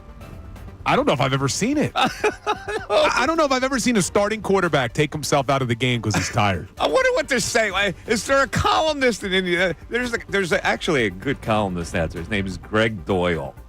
I wonder if he took that apart. We got to find out. Because that would be neat. Hey, just so you said it. Really? First thing I did, I went Indy Star, Doyle. I've seen enough of the Anthony Richardson roller coaster. Yeah, that guy really goes after it in Indianapolis. Unfortunately, I can't get past the paywall, but I assume it's I know the paywall is prohibitive with that because I've tried. I'm looking at his tweet in the moment at 3:26. Greg Doyle. Did Colts quarterback Anthony Richardson just remove himself from the game because he's tired? Is that what they just reported on CBS? I need more details, but that can't happen. See, that guy, I know our perception of the Midwest would be to be softer. That guy takes people apart. I can imagine what would have happened if the quarterback tapped out. If Jalen Hurts tapped out because he had run like 35 yards or something. Well, McNabb threw up but stayed in, and we've never let him live that one down. It's unbelievable. Here's another headline from the Indy Star. Just lie next time. NFL experts slam Anthony Richardson for tapping out. That's terrible. You gotta be kidding me, dude. Seriously, like your coaching staff can help you out by calling a running play on the next play where you just hand it off, but you can't tap out of a game. Man. All right, what's next? All right, let's go to another quarterback. Browns won a football game. Produced another iconic Jameis Winston moment. I'm not talking about the touchdown. I'm talking pregame, in the tunnel, hyping the guys up. I don't know why they keep letting him do this, but I love that we keep getting it filmed. Opportunities come once in a lifetime. And with those opportunities, we have to make the most of it. Every one of us have an individual responsibility to go out there and fight for each other. Represent the names on your back, represents the names that's on your helmet. Well, we don't got no decal. So represent the Browns, all right? One play at a time, all right? Together. All right, here we go. 7-on-3, 1, 2, 3, 7, let's get it. Represent the names on your back, the names on your helmet. Oh, well, we don't have a decal. He's so he's odd. He's so odd. But his heart was in the right place when he started it out. He just messed it up. He messed the momentum of it up. See, I thought it was better in his post game when he said, I'm going to quote a rapper from Detroit, and he said, you only get one shot. Do not miss your chance to blow. An opportunity goes once in a lifetime. Oh. Was it the rapper from Detroit or was it the white guy from Detroit? I thought he said. I think he said the white guy from Detroit. I was like, what? Who is he? Oh, okay. He's going Eminem on us. He's an odd cat, Jameis Winston. Yes, he is. But I think people didn't read that game right. When they have a new quarterback, it usually gives them a little momentum, and the other team usually takes, a knee going into a game. I won't beat this team. And that was the perfect storm to bet the Browns. Did I? No, because I used all my money betting on the Penn State Nittany Lions. That was your lock of the week. Against Wisconsin. We both hit our locks of the week. Good day for the Mike Missanelli show on Friday. Let's move on to number 3. Well, you got, right? All right, last one here. I said for you two, it's a good day. Okay. Good weekend of gambling. And finally, I'm taking you to basketball. I don't know if you guys saw this on Friday night. Brandon Ingram made a game winner over Anthony Simons. And Pelicans beat the Blazers. That wouldn't make the news at noon for any reason other than this. They both allegedly have a baby with the same woman. And then Trey Murphy was caught on the mic saying this to Brandon Ingram after he made that game winner. Yeah, man. Tell her who better. Tell her who better. What did he say? Tell her who done it? Tell her who better. Tell her who better. After you hit a game winner over the guy. Trey Murphy was saying, tell her who better, meaning like I'm the better father? Telling this to Brandon Ingram to tell the woman that he is better than Anthony Simons. Is this not awkward that you're playing against somebody and you have a baby with the girl and she has a baby with the guy and you're... Isn't that awkward? I guess it's not awkward anymore in this day and age. It would be awkward for me, man. To hit a game winner over the guy? I don't know. Wait, didn't Maxie just start dating a girl too? I was just going to bring that up. What is he in troubled waters? Who is he? Yeah, he's got this new girlfriend. Somebody was telling me the other day, who was with somebody else, right? Yeah, I'm trying to think. Right, you know who this is? No, I do not. Yeah, I missed this entire Maxie story. He's like, former girlfriend of Bryce Young, is what it says.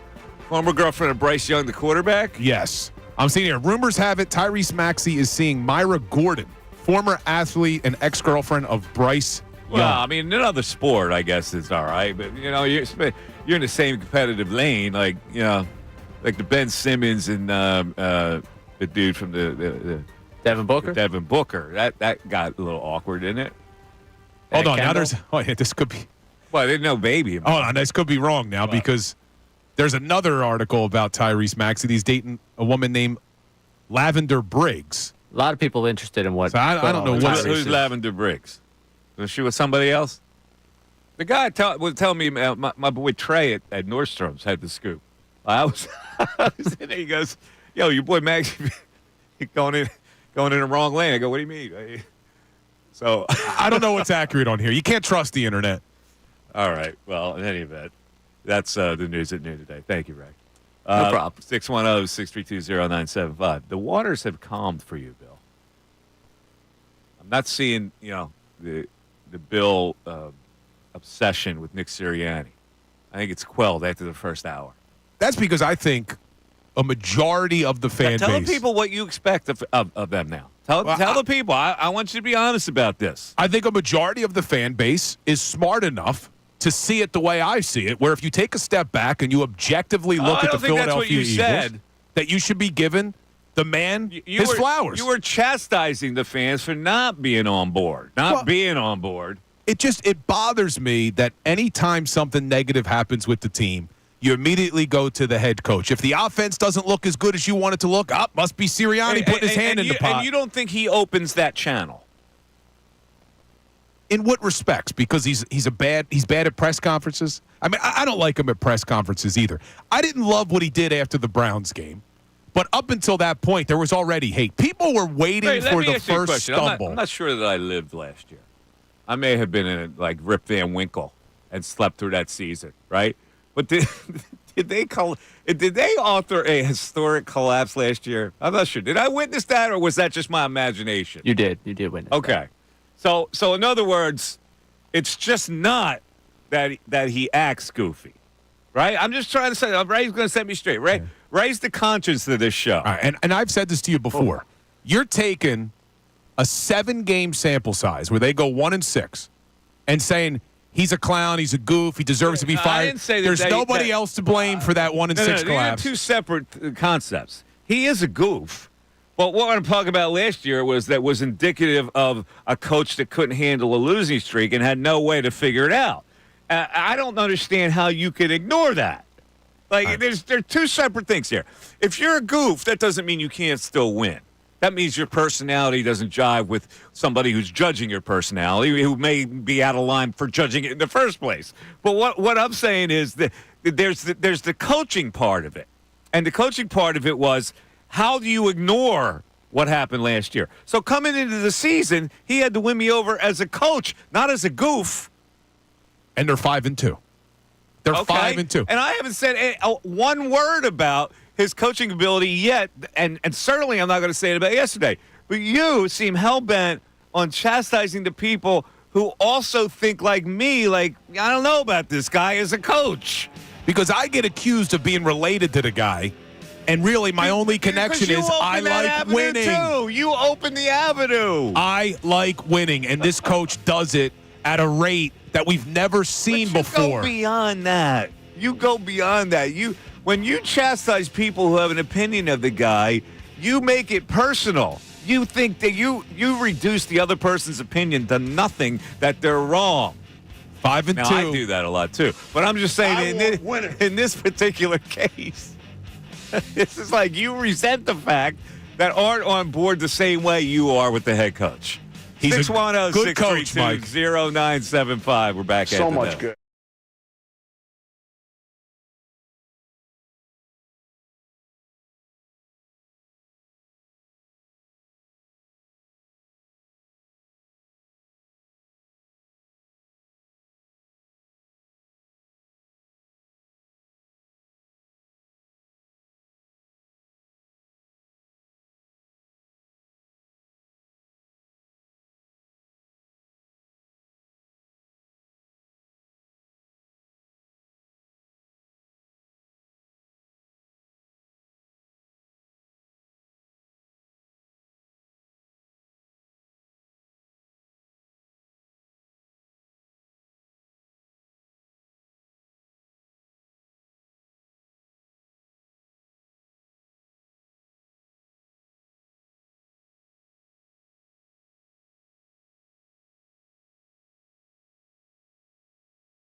Mike Missanelli Show, and you can get in at 610-632-0975, either by call or by text, to talk about what happened yesterday as the Eagles reemerge as an NFC, I don't know if powerhouse is the right word, but certainly contender.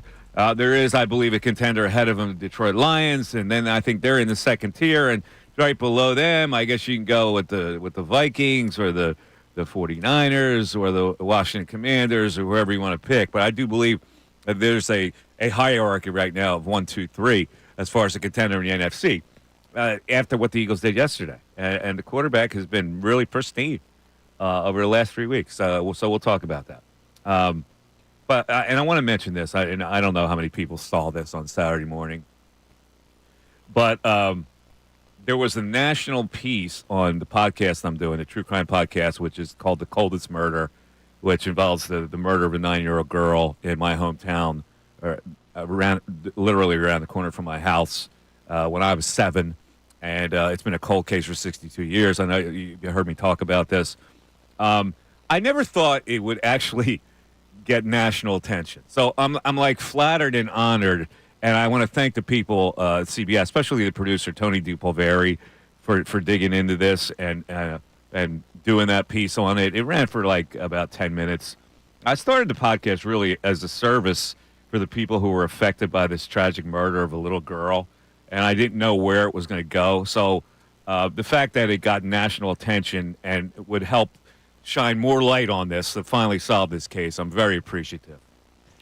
It was a great piece. I woke up on Saturday to watch it. It's a great piece, and I can't wait till that DNA evidence comes back. I hope that they solve this damn thing because you really lit a fire under everybody to relook at this case. One of my favorite things, though, about the 10-minute piece is they capture you on this show for a very brief time period, and it's you yelling at me about Nick Sirianni. Yep. It was like they knew exactly how to catch the essence of this show. Yeah, they have a little snippet of us doing the show in the piece. And they also had me at that age. That was cool. They flashed a picture of me at that age. My wife was like, is that Mike? I said, yeah. She said, oh, he was really cute. Not as much anymore. That was the age I was when this whole thing happened. So I was very flattered by it. It was a great piece. I appreciate it. In fact, I just tweeted, for the people who didn't see it, I just tweeted it out. So it's on Twitter right now in case you want to take a look at it. Dana Jacobson, who did the piece, did a really nice job with it. She really did. Really good piece. All right. 610-632-0975. The Eagles, when I look at this game, the first part they didn't score again in the first quarter. Yes, but it was their first drive that they scored on. Yeah, I hear you. I thought it should have been more than a 10-3 lead for Cincinnati, and the Eagles really forced that to hang in there and stay in the game. And then they went on a 12-play, 56-yard after the Bengals missed a field goal. That was really important. That's why you got to make that field goal because you get that other team really good field position. So they only had to go 56 yards on that drive, and it was a 3rd and 16. Which was a great throw. You shouldn't be able to make a 3rd and 16. But he made a great throw to AJ, which to me was like almost the key play of the game because it got him down there where they got the tush push. They did challenge that call to get it. That could have gone either way, but they did give the Eagles a touchdown on that, and they tied the score. And then they get the ball, first drive of the second half. 8 plays, 70 yards, and they take the 17-10 lead. And even if when the Bengals came back to tie the score, the next touchdown, they just took complete control of the game in the second half. They did, and especially in that fourth quarter. I mean, they were at the end of the third quarter. This was still a one-score game, 24-17. The Eagles held the ball for close to 12 minutes in that fourth quarter. See, that's what makes this team, in my opinion, a true contender because you have the ability to lean on your running game with Saquon Barkley because he wasn't having a great game, and then he somehow finishes with 100 yards. This team is going to be tough to beat down the stretch. Yeah, and he also saved the photographer's life by jumping over him. He did. He trucks the defender and then hurdles the cameraman. We've had a lot of good running backs. Gainwell had some good moments, too, actually, in the game. He did. And he should be the first question to Sirianni. Oh, all God. about Kenny Gainwell. Yeah. Look, we've had some good running backs. Obviously, Miles Sanders, LaShawn McCoy, Brian Westbrook, the list goes on. I've never seen this combination of power, athleticism. I mean, Saquon is truly special. He really, Joe Shane and the New York Giants, how they let this guy walk out the door is mind-blowing to me. Yeah, good pedigree. I tell you. His high school, not his college. We can't give Penn State credit today, right? Come on. This is Nick Sirianni Day on the show. Funny. Penn State is going to go play Ohio State next week, and nobody in this and everybody in this area who's not a Penn Stater wants them to lose. It really is. It's amazing to me how Penn State can't get any love from the people outside of Penn State. And I get it. I understand it. But it is pretty funny. Like, even you just can't give it up. Yeah, I'll probably smirk a little bit. Listen, I understand. You were in the shadow of the big, bad Penn State. You were a little crumb college. That was, I don't even know if we were a crumb. That was in the system, you know? I don't even know if we were a crumb to Penn State. We're not even on the same level, man. All right, let's get to the text board, Ray. What do we have in text board? All right, well, Bill's been taking his Sirianni victory lap today. Des in Collegeville wants to do that with Jalen Hurts. If you remember, Des checked in last week saying everyone was underrating Hurts and wanted to check in saying, now, love you, Mikey Miss, but you will soon admit that Jalen is elite and he is a top 5 quarterback. Look how he's fared against the guys who are considered that. He outperformed Josh Allen last year, outperformed Mahomes in the Super Bowl, and outperformed Burrow yesterday. What's it going to take? Blessings, guys. Des in Collegeville. Well, what's it going to take is to be a consistent elite quarterback. I mean, it's really simple. Yeah, he was an elite quarterback yesterday. That's good. He only had to throw the ball 20 times. Is he an elite quarterback right now? He's getting there. If he plays this way, like he played over the last 3 weeks, we're going to go back to judging him as maybe an MVP candidate. But, you can't take steps down and expect people are going to suggest you're an elite quarterback when you don't perform that way every week. And really, this is probably his best game in a really long time. As much as I'm a fan of Hurts, the first 6 games of the season, I don't think you could say that Hurts was playing at an elite level. No. And it wasn't just the turnovers. There was a lot of other things mixed in there. So let's hope now he's turning a corner. This is why I liked that they were going to lean on the running game a little bit, is you give Jalen Hurts some time to learn Kellen Moore. Kellen Moore learns Jalen. But it did look like the most promising thing for me from this Bengals game, in addition to the defense, was Jalen looked like he had a real command of this Kellen Moore offense. It didn't look like he was reacting to things.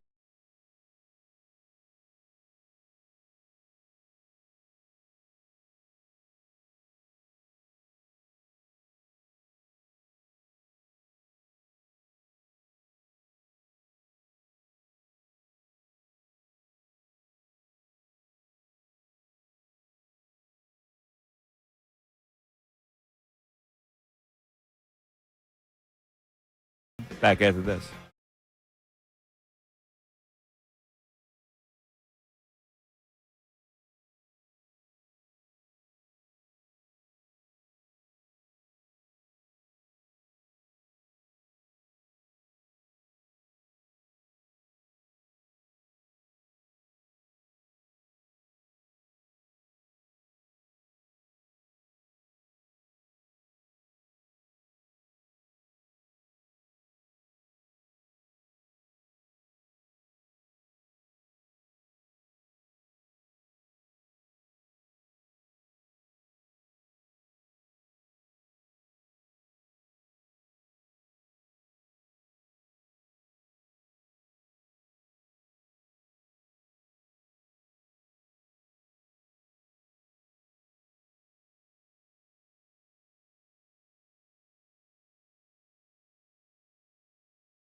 The Fanatic, 610-632-0975. All right, one last note on the podcast information I gave you. The last episode's out is where I talked to the little girl, Carol Ann's sister, who was younger at the time. It was heart-wrenching, to say the least. I watched it, Mike. It was she was really and how it impacted their family's life all these years. But at the end of the conversation, after we recorded, we had just like a regular conversation. And in the conversation, they expressed how big of Eagles fans they were. Really? Now, they live up near Berwick, PA, but they're Eagles fans. And they all, like off the cuff, mentioned, well, we'd love to go to an Eagles game. And so now I'm going to get, okay, I want to make this happen for them. They were so cooperative with me. It was such an emotional thing that they revealed about their lives with this, with the little girl being murdered in the way she was. That I want to do something for them. So, is there anyone out there who can help me with this? Anybody who, like, I'm talking like maybe 5-6 tickets, and the whole family would like to do it, and I would like to get like anybody who has access to a suite who could help make this happen with me. Even if I have to pay for it, I will do that. There are two games that look like they would be. One is 2 1:00 games coming up, the Panthers and the Steelers. So if anybody has a suite and you would have access to something like that, I will come into the suite and hang with them if that works or if that helps.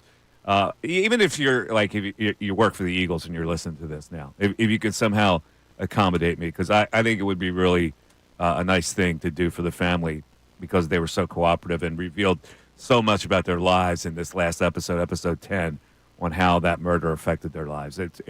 I can imagine the difficulty it was to live that down for your entire life when people kept bringing it up, and they even had to move out of the town, really, to escape the whole pressure of it.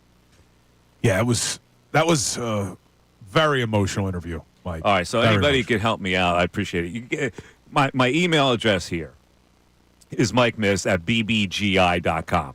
So if you can help me out with that, I would really appreciate it. Just email me, and we'll see if we can make that happen for the family. All right, let's go back to the phones. Greg in Bethlehem, you're on 97.5 The Fanatic. Greg.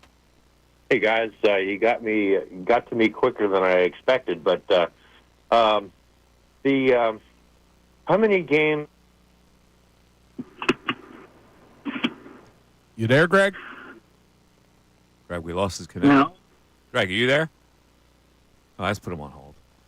Go to Coach John in New Jersey. Coach John, you're on 97.5 The Fanatic. Mikey Miss, got to give you some props. You and I spoke a couple weeks ago about culture at all the Philadelphia sports teams. Yes. And I said, this is the worst culture we've seen in the Eagle locker room. And you know what you said? Do you remember? I don't remember. You said if you put together a few wins, it's amazing how the culture will change. Well, yeah, I mean that's really all it takes. If you get on a streak and they start believing, and that makes you believe more in the system, the coach, and the way they're handling things, and the game plan, and all that kind of stuff. Because that's really the only thing the players respond to. When you create a game plan that wins, then they're going to be on board with you. It was their best overall performance probably since the Bills game last year. I agree. Crazy. And you know what? They dominated. Listen, the second half, they had that team eating out of their hands. And I didn't think I didn't think it was going to happen in the second half. I thought the Bengals were going to really give them a fight. They just took the game right away from them. Well, the young defensive backs we have hopefully they're going to be around a long time. I love Cooper. Obviously, Quentin Mitchell could be a shutdown corner, quickly developing into a shutdown corner. And when Slay went out of the game, I noticed it before anything really happened, and then Rodgers came in, made the play. They got some depth. Who would have thought that their defensive backs could be a strength of an Eagle team? Yeah, well, it's about time they got some talent in there. They knew they had to replenish that. They got some young talent in there, and that's going to be with them for a really long time. It makes it so much easier when you're a defensive coordinator to be able to rely on those guys. Yeah, and hopefully we'll get another win next week before we go to Dallas. But I got to switch topics. Go ahead. Speaking of culture, Our Penn State Nittany Lions. I was really worried about Wisconsin. To me, that was Franklin's biggest game of his career because if he wins that game, it takes the pressure off of Ohio State next week because they could still get in the playoff. Now the pressure is on Ohio State coming to our house, coming off a couple games where they really couldn't even run the ball. What are your thoughts on that game next week? I think Ohio State will win. You do? Yeah. Have you heard, is Drew Eller going to play? I don't know, but if he plays, he's not going to be 100%. And listen, I don't know. Ohio State didn't play like that last week. I think it was a look ahead for them as they struggled and they almost got upset. But there's something about them when they play Penn State. they just rise up. Now, nobody really cares. Ray and Bill are blanching here. No, what I want you to do is Penn State. Now, who cares about Penn State? I get it. I don't want you to say that they're not going to win. I want you to get everybody's hopes up. No. See, I don't do that. Penn State's going to beat Ohio State. No, I'm realistic. James Franklin. I read tea leaves sometimes, and I don't know. Are they as strong as Ohio State? I don't know that. They still don't really have dynamic wide receivers that can make plays. So I don't know. But maybe Ohio State's better. It wouldn't matter. They're going to be in the playoffs anyway. It would matter because you would like to think that they could beat a team of that caliber. But I didn't have any problem with them beating Wisconsin. They are better than Wisconsin. Yeah, they're a better team than Wisconsin. So that really didn't, and it did clinch a playoff spot for them. But yeah, I mean, if we're being honest, they're going to get crushed next week to Ohio State. They're not going to get. They're going to get smoked, right? They're not going to get crushed. It's going to be over at halftime. It's going to be over. I'm going to have to do one of those Colin Cowherd videos at halftime. But here's the thing: if the quarterback can't play and they play the backup, that kid is a read option guy. Maybe that's just a wrinkle that dazzles Ohio State. Yeah, get the fans' hopes up. I like this, Mike. There you go, Penn State. You got a shot. Is there a line posted on that game yet? I'm sure there be is. A line posted on the game. This would be really interesting what the line on that game would be. Let me see. I'll pull it up. Penn State is the higher-ranked team, and they are at home. Penn State is a dog, 3.5-point dog. Well, see, that tells me all I need to know. Penn State is coming off a big win. They're the higher-ranked team. They're playing at home, and they're still a dog. See, that's what I feel, that they are a dog. Now, there is also this quarterback subplot. The quarterback for Ohio State is the kid from Downingtown West, Howard, who transferred from Kansas State. He's already chirping about how this is an important game for him because he wanted to play for Penn State, and they didn't want him. Now, usually that works in the opposite way against the kid. When he's trying so hard, the college kid is not mature enough to process that where he can actually use that as motivation to play well. Oh, I love this hope you're giving those Nittany Lions. He's giving a lot of hope out there, Ray. Listen, it's going to be a good game. I just think Ohio State might be a tad better. All right, we'll find out. Saturday at noon, right? Yes, the big noon game. Big noon. Let's go to Greg in Bethlehem. Greg, you're on 97.5 The Fanatic. Hey, guys, sorry about that. I don't know what happened to my phone. How many games like the Bengals game do we need to see before we adopt the run-first strategy? I mean, it seems like it opens everything else up for them. They've been following that script. So, yeah, maybe they feel the same way. But, again, it goes like I thought in this game that Hurts would have to make some big throws because I thought that the Bengals were really going to key in on Saquon Barkley. And they did early. Yeah. But then they kind of lost it, and Saquon winds up with over 100 yards, which is, I didn't really realize that he had that many yards. But this eliminates the Jalen reaches, like what I'm talking about, where he reaches to throw to make an explosive play, which in the past has hurt him. This is more controlled. He doesn't have to play hero ball if they can control the clock and make some progress on the field. I think it makes him more of a game manager, which I think at this point in his career at least right now, seems to be the best way for him to proceed. Yeah, I can't argue with that. I think that they have found a pretty good formula. As long as Saquon stays healthy and is toting the rock, it makes everything else easier. Listen, they've got two dynamic receivers, right? So if they're being aided by the running game where you got to pinch up a little bit, those guys can run free. And the tight end, and Calcaterra's making some plays for him even. Yeah, it really seemed to open things up. It's going to be a crazy house, I think, at State College this weekend because supposedly Trump is going to the game. Oh, really? Well, that's what my brother told me. He's got a neighbor that's really tied into Penn State, and that's what he told him. So that's good for him. I hope he has a good time. So, like, there were, believe it or not, speaking of politics, guess who was in my neighborhood Saturday night? I saw your tweet, so I'm not going to guess. I also saw your tweet. So Robert De Niro and Leonardo DiCaprio. They filming another movie?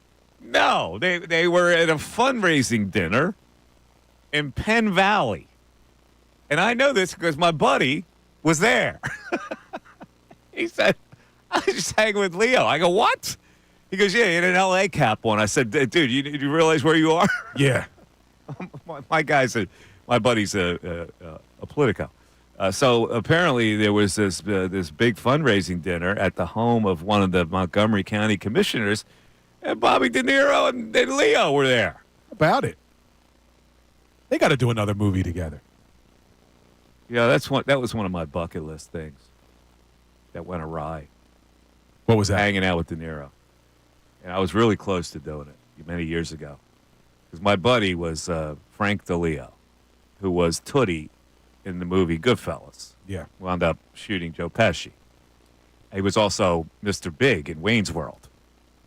But he was Michael Jackson's manager for his entire career in the heyday.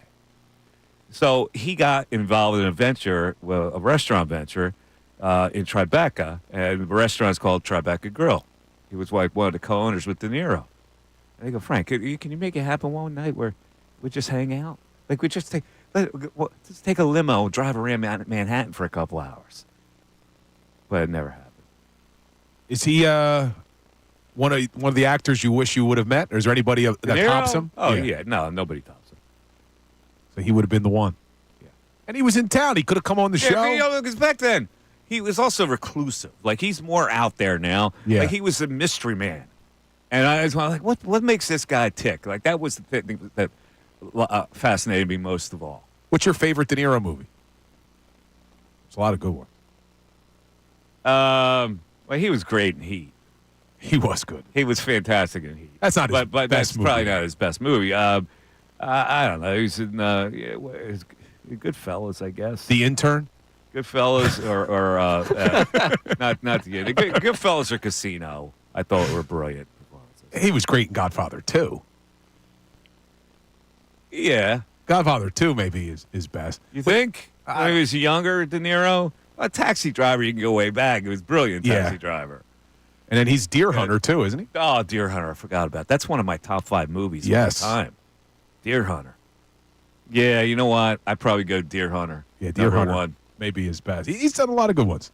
I still love A Bronx Tale, though. Yeah, you like that. Bronx Tale's not one of mine. You know, I mean, listen, I'll watch it. The working man's the tough guy. Your father's the tough guy. Ray, please tell me you've seen it. No, he hasn't. I love Goodfellas, man. It's a great movie. Yeah, Bronx Tale you haven't seen. I'm talking about Goodfellas, guys. Yeah. Oh, man. Let's relate. Let's go to Joe in Jersey. Joe, you're on 97.5 The Fanatic. Joe. Hey, Mike, how you doing? What's up, Joe? I'm just calling in. I heard the 2 Temple fouls, bad-mouthed in Penn State. I figured I had to come in and defend the Knicks. Listen, I don't get upset with these guys because I know it just reeks of jealousy. And so I understand jealousy. I understand what brings people down, like the concept of jealousy.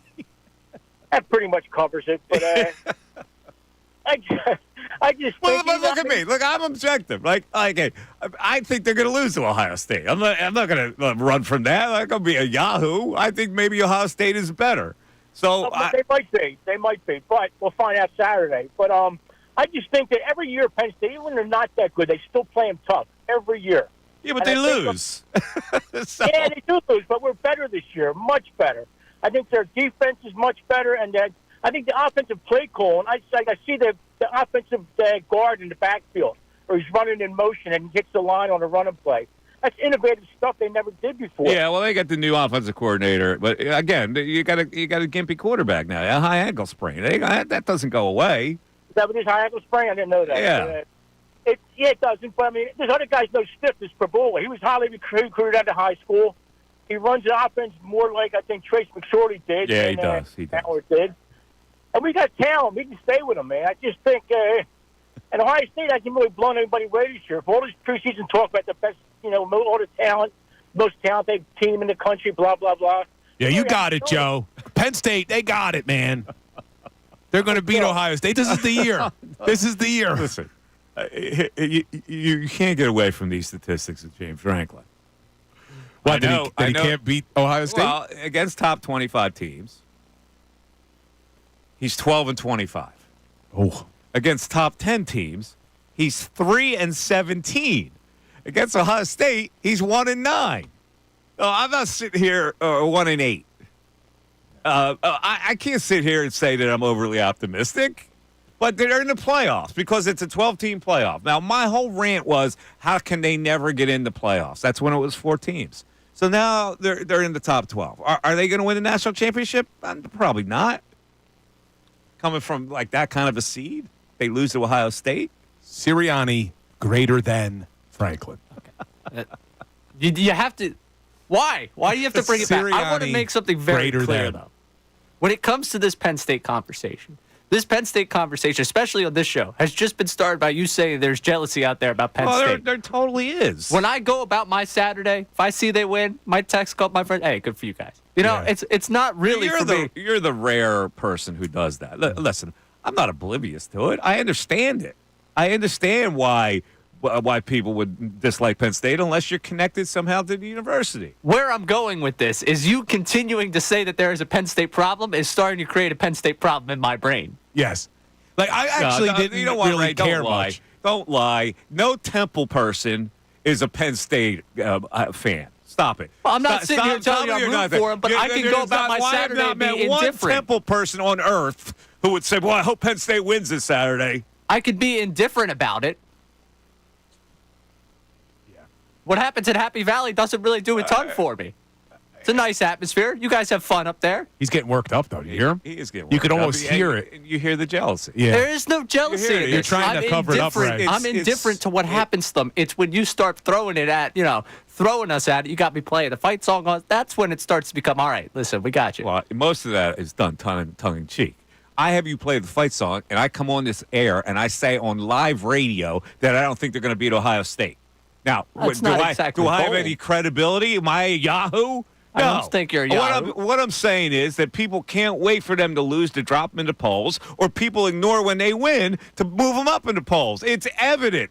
I was a voter in the college football poll for years, and I could see exactly what was happening. Penn State is not liked. They're not liked like Notre Dame is not liked by people who don't have a connection in Notre Dame. It's the same dynamic. See, I give the Penn State people credit, though, because most of you went to Penn State, have a connection to the school. Yeah, not Notre Dame. Notre Dame thing is just, I'll just pick a team. Sure, That's Notre Dame. That's an ethnic thing, the Notre Dame thing. I get it. It's a Rudy Rudiger thing. It's an Irish Catholic thing. Yeah, so you're an Irish Catholic, you got to root for Notre Dame. I'm Irish. It's I in grew your up Catholic. genes. Well, but you went to Temple.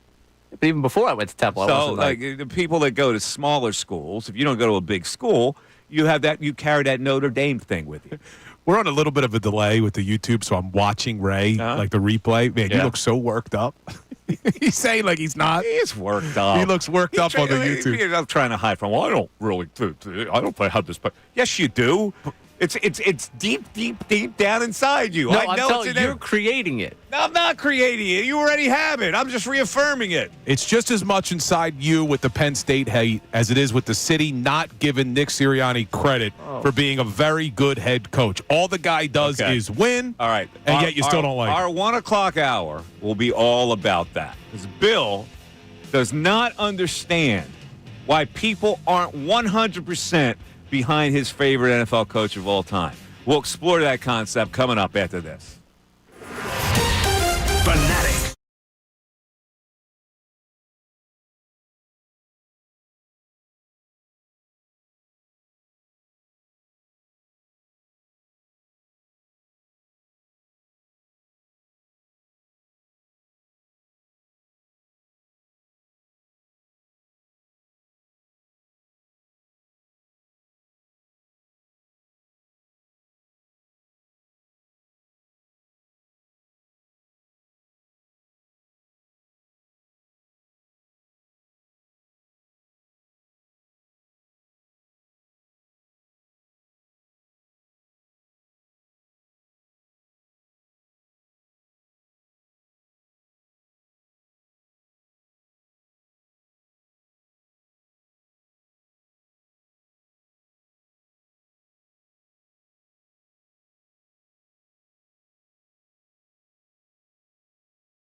Rulo, the people were singing your praises yesterday. Actually, you were singing your own praises. But guess what? You have disarmed everybody today about the head coach because it looks like the Eagles put together something here. What say you, Bill? Mike and Bill have been pleading their cases. I expect all of our listeners to join in because my man Nick Sirianni, baby, Nick Sirianni, after starting his career 2-5 as a head coach, is now 37-14 with a winning percentage of over .720 since he started his career. So all the haters out there talking about this guy, all he does is win.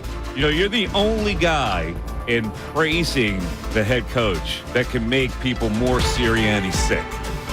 The Mike Missanelli Show Holding Court is brought to you by Grunko Law, your law firm when you need help because of an injury. We treat every case like it's Dallas Week. Pray for peace, prepare for trial. Now back to Mike Missanelli on 97.5 The Fanatic and 97.5thefanatic.com. So 1 o'clock hour of the Mike Missanelli Show. It's brought to you by Ferguson HVAC, Lyon Conklin. Attention HVAC contractors for equipment, parts, supplies for every heating and cooling job. Visit one of Ferguson's counter locations in Ben Salem, King of Prussia, Pennsauken, or Westchester. All right, let's start this hour with some startling statistical analysis on who is going to make the playoffs. Bill, on CBS Sports, they have a percentage on the Washington Commanders and the Philadelphia Eagles to make the playoffs. What does that say? So they got the Washington Commanders with a 95% chance to make the postseason right now, which is just crazy after only 8 games because they've played 8. They have the Philadelphia Eagles, though, at 76% to make the playoffs. They also give percentages on the division. Washington has a 66% chance to win the division. The Eagles have a 29% chance. Wow. That means they think the Washington Commanders are going to win the division, which puts the Eagles in a wild card situation. So let's look at this. Let's look at it a little closer. All right, the Eagles have 4 tough games coming up after the Jaguars, which they should win with no problem next week at home. At the Cowboys, and I don't know what to think. Usually it's a split for those teams. I don't know how that's going to turn out in Dallas. They haven't played very well in Dallas, the Cowboys. And then it's the Commanders. That's a huge game now. Monster game. A Sunday night game, right? Thursday night. That's right. That's the Thursday night game. That's the Al Michaels night. We'll have Al Michaels on that week. Then at the Rams, which I think is a tough spot for them. That's Sunday night. And then the Ravens. Yeah, back-to-back road. At Baltimore. And then it goes Panthers and Steelers, Commanders, Cowboys, Giants. So I guess they're looking at this remaining schedule and saying Washington's schedule is a little easier, so they would have the edge. So here's what they have. Next week at the Giants. Then they host the Steelers. Well, that'll be a tough game for them. Then it's at the Eagles, and then it's the Cowboys in Washington, and then the Titans, which is a bop, and then the Saints, which is a bop. After a bye week. Yeah. So they get their bye week late, which is helpful for the Commanders. And then the Eagles, and then the Falcons and Cowboys, so they close out with 3 tough games. I don't know. It seems like, that's a big leap to have Washington winning the division. They must believe in him. I mean, Jaden Daniels, they didn't look great yesterday against the Chicago Bears. I mean, really, outside of the miracle, they shouldn't have won the game. But this is just going to highlight the importance. Eagles-Commanders, both of those games are going to be huge games because it's probably going to decide who wins the NFC East. A lot of people didn't see that one coming. No, I certainly didn't think Jaden Daniels was going to be this good. Now, he should have taken an L yesterday. They couldn't get the ball in the end zone. So they got a miracle, which boosts them for down the road.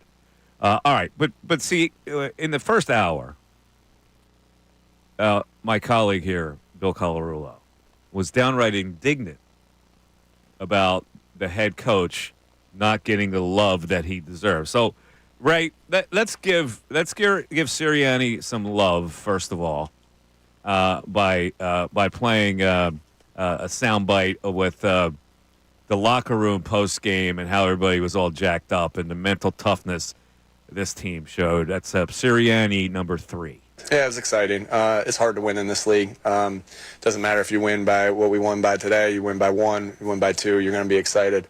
We put everything we have into this every single week. It really takes truly mentally tough people to be involved in this game where you pour every ounce of what you have into each week, and then you win or you lose, and you do it again. And you do that 17 times. And so proud of these guys of how mentally tough they are. And when you win, you feel it, and you're excited about it, regardless of how you win. All right, now that shows pretty good leadership. That quote. Now let's go. Oh, before you move on to the next one, you know what I took there? What's that? And maybe I'm looking too much into it. This is why I acted the way I acted after we beat the Browns by maybe not as many points as you wanted us to. We beat the Browns? Because no matter, I'm saying Sirianni's thoughts. Oh. Him saying to himself, maybe this is why I acted the way I acted, because it doesn't matter how you win. It's tough to win in this league, and we're going to celebrate it. Maybe just giving himself a little bit of an excuse for what he did after the Browns game. That's what I heard when I listened to it. Maybe I'm wrong. Doesn't matter how you win. All right. Is his point. Let's go immediately after the game where he's giving out some game balls, and here is the head coach. Remember, it takes everybody. Okay, so on Devontae's long touchdown, Jack Stoll had a block for about 8 seconds. Hey, Slay goes down. Isaiah comes in. Big time play. Hey, we were +2. It's been a while since we've been +2. We know what we do when we win the double positive. We win the game. So, Chauncey. Zach Vaughn. Hey, get Isaiah one too, because he made that play. It took everybody, guys. Enjoy this. We know who we are, right? We know who we are. That's a tough play. This is a good football team. Success takes what it takes. I'll take care of you on the back end, but it takes what it takes. They didn't really roar when he brought up Isaiah. What was that about? What, he's still scorned? Yeah, I don't know. They didn't cheer when he brought. They cheered for Isaiah everybody Rodgers. Well, the first time they brought him up, he got the cheer. Oh, then when they brought him okay. up to get the game ball the second time. All right. Okay, Great job right there. So here's the issue that we want to discuss in this hour.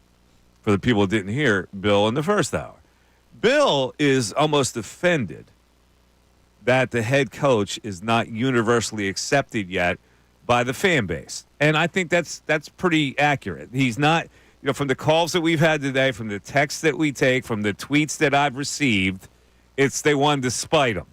And they have not gone to the other side with him. They are absolutely holding back. And you actually chastised the majority of the fan base for feeling that way in the first hour of the show. Do you still feel the same way? I do, 100%. And here's my problem with some of the fans. And it's not everybody, because I have people tweeting at me, agreeing with me. The problem I have is you don't have to love the guy. I'm not saying that you have to love him. But the over-the-top negativity, where when things go wrong, you just want to say, see, there's Sirianni. Yep, that's his fault. But failing to give this guy credit for, one, winning a lot of games here in the 4 seasons now he's been the head coach. But you look at this season, Mike, everything that happened dating back to last year, the collapse, the new coordinators, the change in personnel, the way they've started the season with only 2 games at the link out of 7, 2 games at the link out of 7, this could have gone off the rails very, very quickly. But it didn't.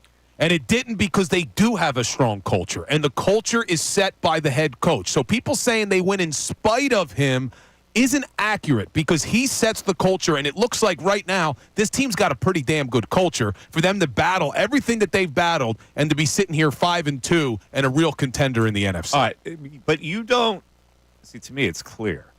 This head coach has to re-win the fan base because of various circumstances. Circumstances which you apparently don't see that clearly. You want to go back to last season's collapse? I'm talking about every little What thing. else? What else has he done? I'm talking about what he did this year with the behavior and all that stuff. Which I don't think would have offended people as much if the collapse didn't happen last season. Everything comes back to the 1-6 finish. Everything. Because if he did that after the Super Bowl year, like he did when he taunted Chiefs fans, people weren't complaining. How does that not resonate with you, that 1-6 finish? That's what I haven't been able to get to.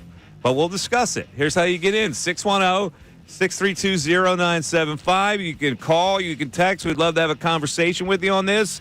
The Eagles right now flying pretty high. I wish the rest of the world and the analytical world would figure it out because they're not favored to win the division as we sit. Mike Missanelli Show continues.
It is a bit. We were very busy in the 11 o'clock hour.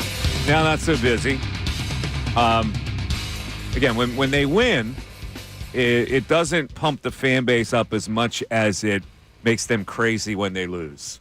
This is the town that it's pretty. I don't know if other cities do it, but certainly in Philadelphia, people react more when they lose than react positively when they win.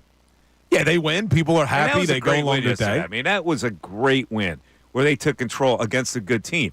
It's one thing to watch them beat up two bad teams the last couple of weeks. This was a test for them. They went in there and they snatched that game and stuffed it in their sock. Look across the board. Jalen Hurts outplayed Joe Burrow. Nick Sirianni outcoached Zach Taylor.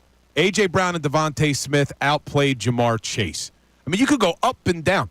Jake Elliott outplayed McPherson, their kicker. I mean, across the board, the Philadelphia Eagles outplayed the Cincinnati Bengals. People should be feeling great today, and that's 3 wins in a row. And the people that are anti, I can't believe I'm reading these tweets about being anti-tush push. Give the ball, Barkley. And I'm going, what the hell is wrong with you? Like, I'm looking at the 4th and 1 for Cincinnati, right?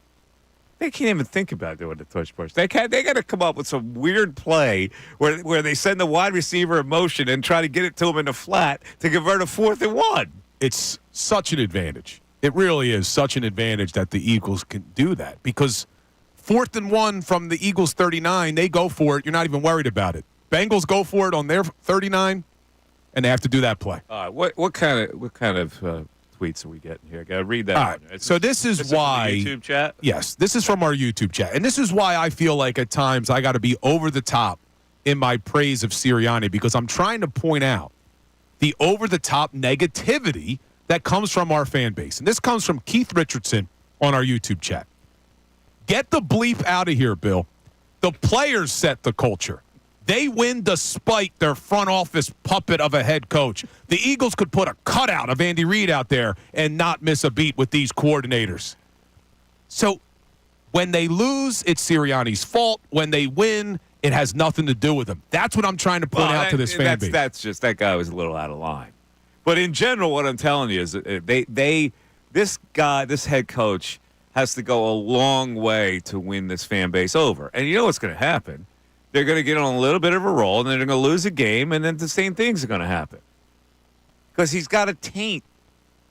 And he's got a taint because of what happened last year, but also he's got a taint for acting like a silly ass. But people didn't have a problem, or more people, I guess, didn't have a problem with the way he handled himself. I don't know that they were real comfortable. They were a successful team. I still don't know whether they were comfortable with his act. There are some people that didn't like it. And look, if I'm being honest. Not comfortable, not like it. Being uncomfortable, being not comfortable is different than not liking. They don't like him now. Yeah, but if I'm being honest, I don't love his antics. I don't love taunting Chiefs fans last year. I don't love him mugging for the camera on the sidelines. Like, I don't love that. But I do love winning, and this guy does it. So that's why I defended him in coming back, and that's why I'm trying to highlight for the fan base the ridiculousness of blaming him for the losses and not giving him the credit for the wins. It is astounding to me that you don't think 1-6 even happened. Like that guy win. Well, he didn't win at the end of last year. It was a cluster bleep. It was terrible. Okay, but I don't think you take that sample size. But I don't think you take that sample size and completely judge a man can't ignore off it either. of it. You can't ignore it. You're ignoring it. You say you're ignoring it by saying all he does is win. Well, no, he didn't win last year. It was historic collapse. That's not winning. And even in spite of the 1-6 finish, they start this year 5-2.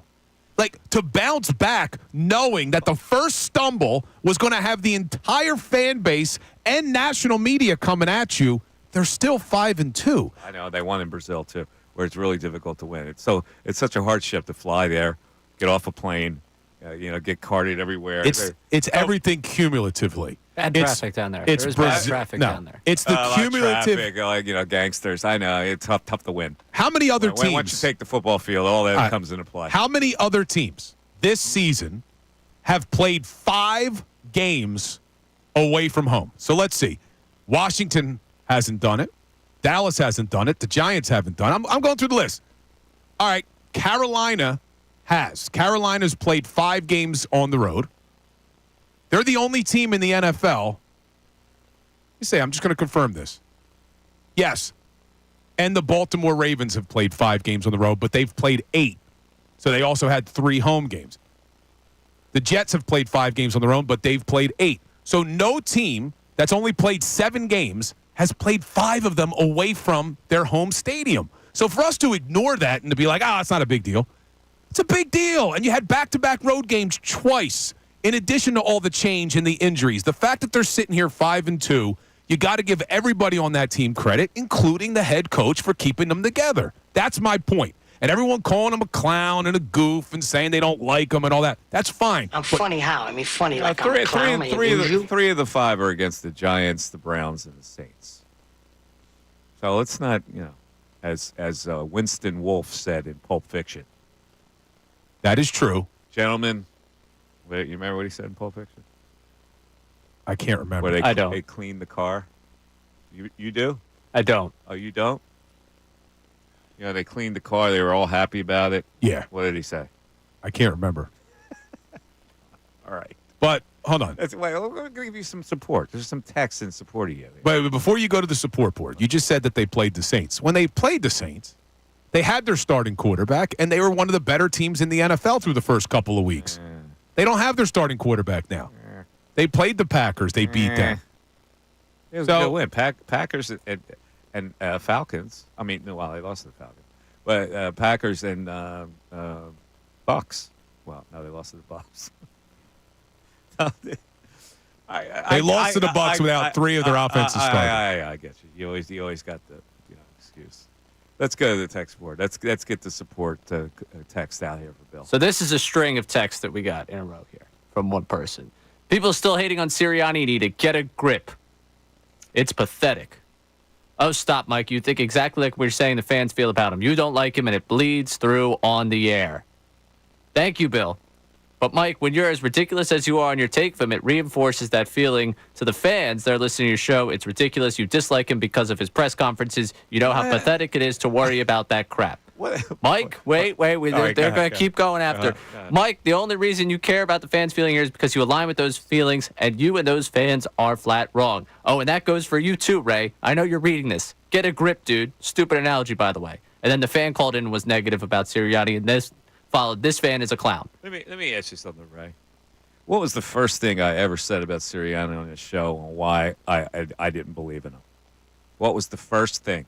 The launch of why I didn't think he should have come back for this year to be a coach. Because there was already inherent distrust of him after the end of last season? Exactly. Because they had collapsed at the end of the year, and I saw a head coach that could not pull him out of it. That's what I said. Not his personality, although he's been a goof for the last 3 years, but that wasn't the primary thing. I didn't say he should lose his job because he's a goof. I said he should have lost his job. Now, but when I came into this year, what did I say? He's the coach. I've got to now, with my own eyeballs, digest what they are. Right now, they're 5-2. I can't criticize his coaching ability, but I can still call him a goof. 610-632-0975. We're back after this.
Yeah, we're gonna must play every day.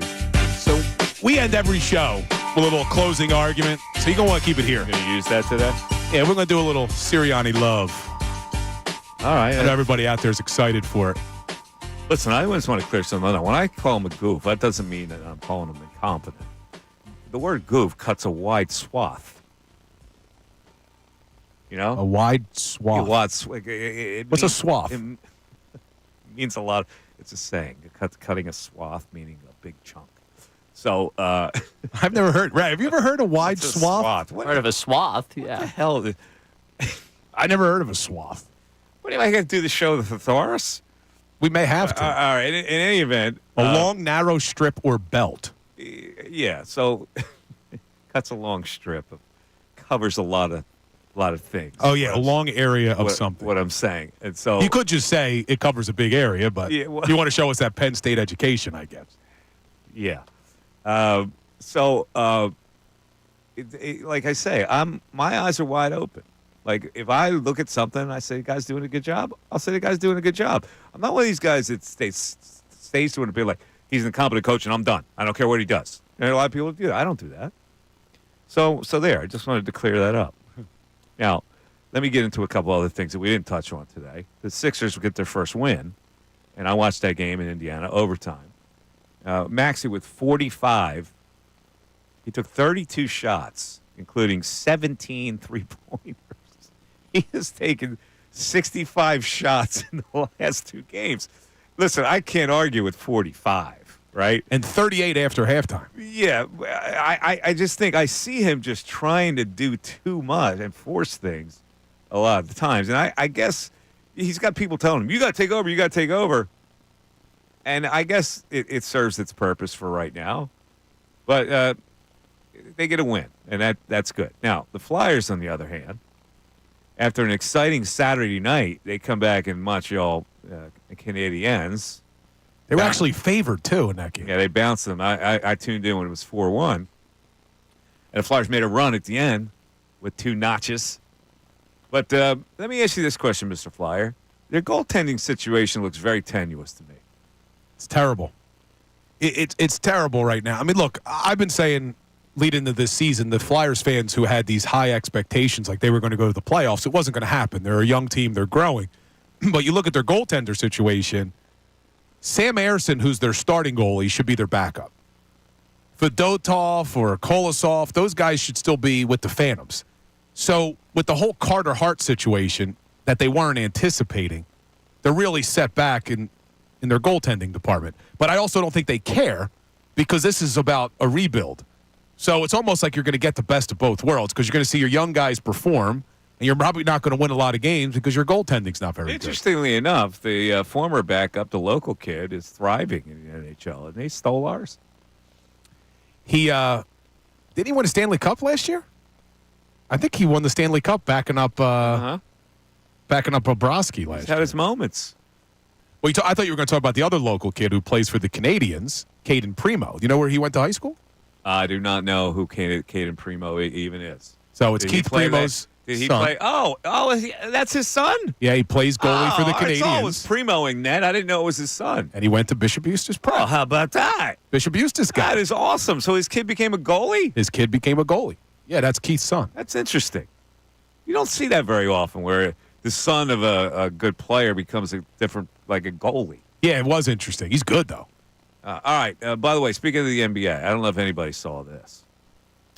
Bronny James and Rui Hachimura with the Lakers had to be separated after a timeout because Rui Hachimura, Bronny whispered under his breath, "Next time, pass the ball to my dad."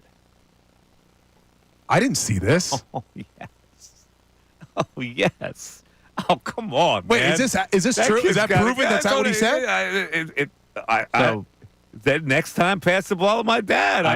I've seen the tweets. I hate to do this to you. Oh, it's fake? Yeah, you got NBA Central. Oh, I was going to say, I didn't see it. No, it was tweeted by somebody else, not NBA Central. No, Central. Oh, Central. But yeah, that's the fake one. Somebody else tweeted it. So I thought someone picked it up then?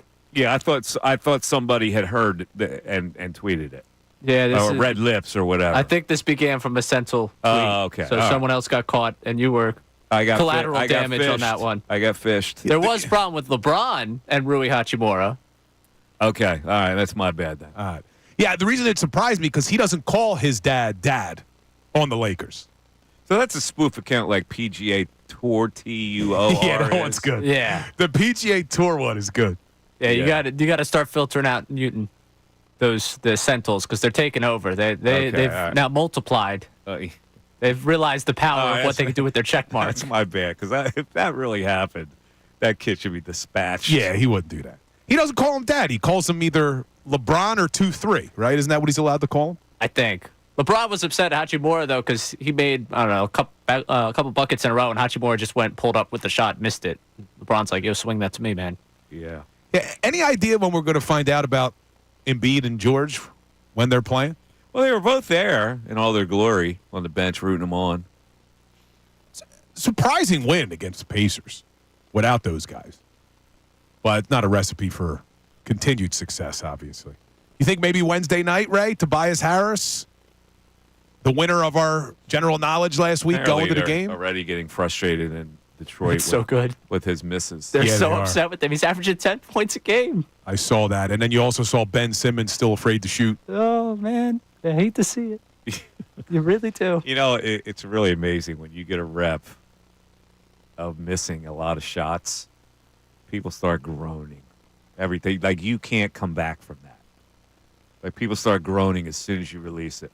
Yeah, then you're in your own head. It does head. nothing for your confidence as far as you making a shot, because now you think you can't make a shot. Nope, you're in your head. All right, let's go back to the text board. Another text in support of Bill. What do we got? Now, this, I believe, was to our negative caller early on the 10 o'clock hour, following up on the back and forth between the two of you. But it was, Holy Moses, Mayor of Negadelphia, you'll need to appropriate more funds for all the wet blankets you're throwing on this team. Yes, Sirianni is a different dude, but he's working with what he has. Last year was Lurie and Howie's fault, more so than it was his. Of course, there's a percentage of fans that won't ever trust him, but it won't ever be better with you casting doubt on everything the Eagles do. Where did you hear me cast doubt today? Where did I cast doubt? The only thing that we've addressed today was Bill's over-the-top reaction about Sirianni not getting the credit that he deserved. I called this one of their best performance of the season and one of their best wins in a long time. I lauded the quarterback. What are you even talking about? Stop being negative, Mike. Quit the negativity. That's just ridiculous. It's people looking for negativity today are going to have a hard time. And you're right, Mike. You weren't that negative. But I wasn't negative at all. What do you mean that negative? Oh, about the coach you are.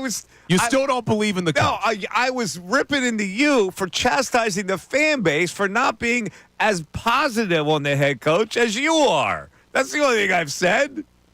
It's about you. It's about why the fan base. These Texans are in the minority. The majority of fan base is still holding back on Sirianni, or else we would get effusive praise about him today.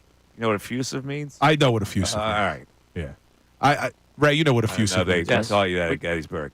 That was a Temple Law School word. Okay. We got a couple more coming to Bill here to help out. All right. All of a sudden, Bill's getting support. It's amazing. It is. Okay. That's what a 20-point win will do. And because I'm right.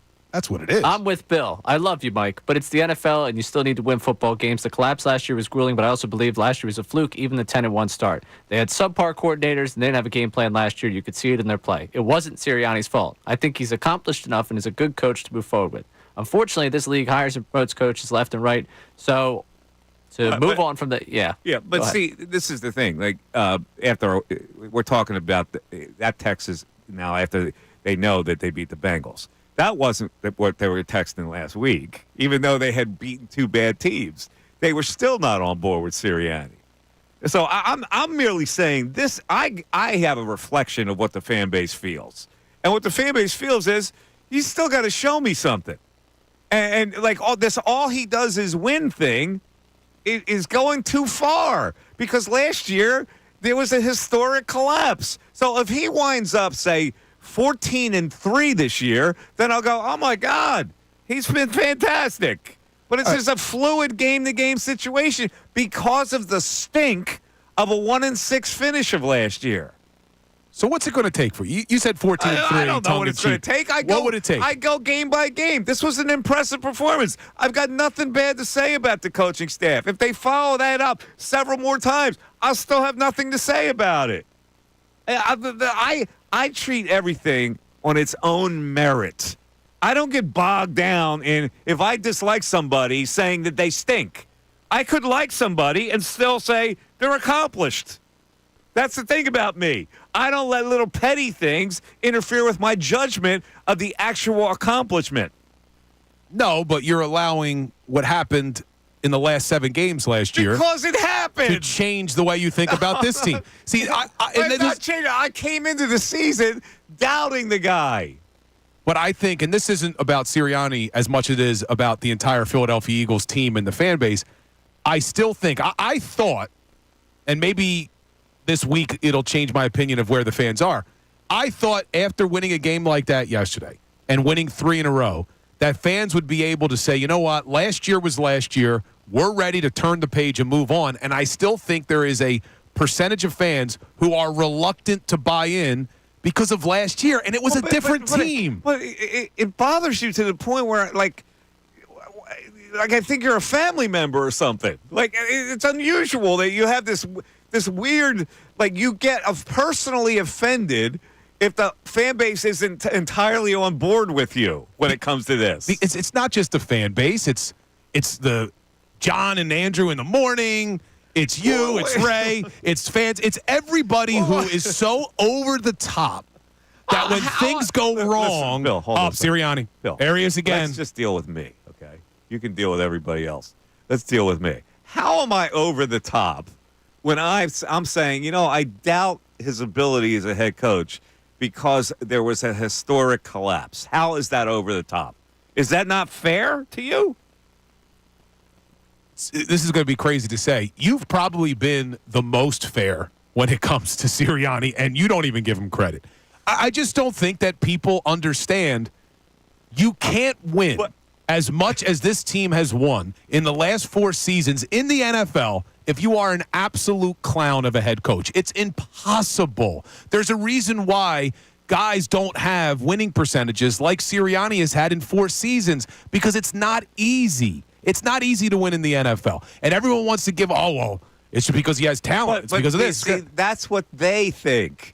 And if they're wrong, that will eventually play out. You're trying to legislate thought.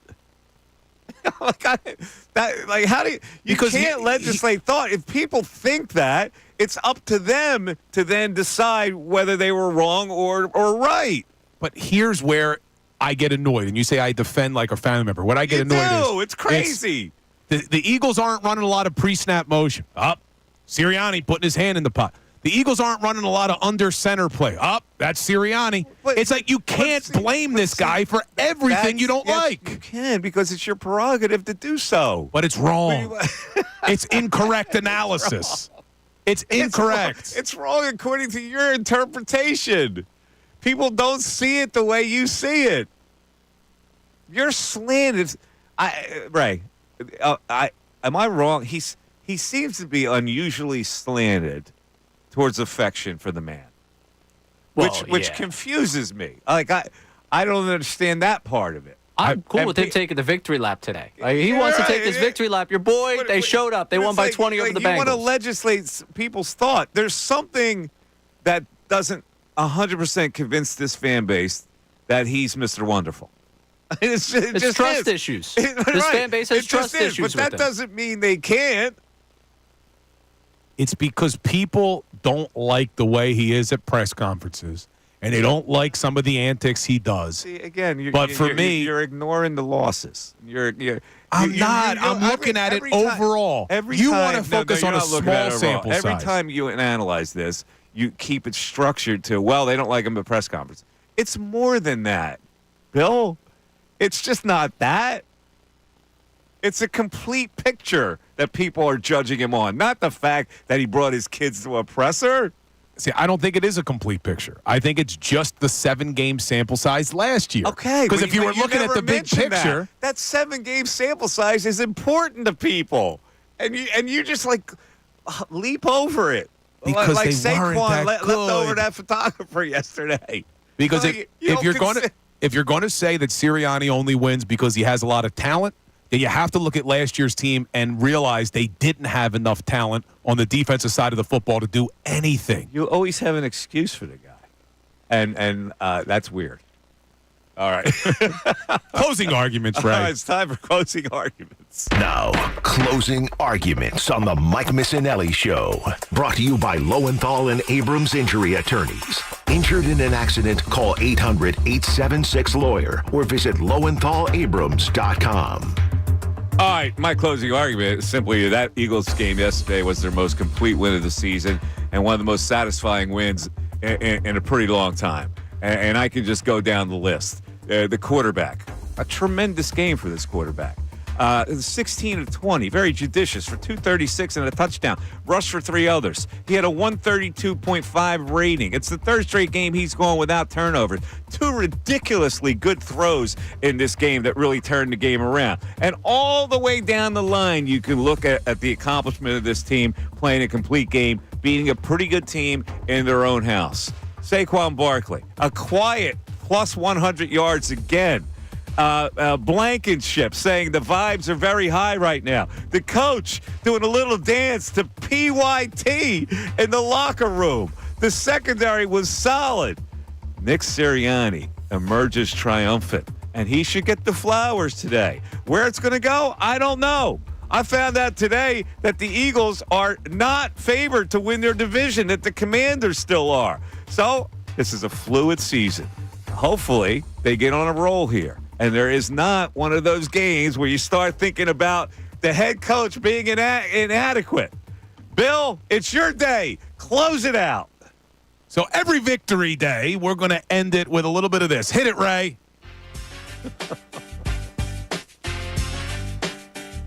Sirianni knows how to coach. Sirianni knows how to coach in the city of brotherly love. We keep it winning. Keep it winning. Oh, yikes. Thank you, Ray. Thanks, everybody, for listening today. You know what? Sometimes you go too far, Ray, in life. and then something gets you in the keister.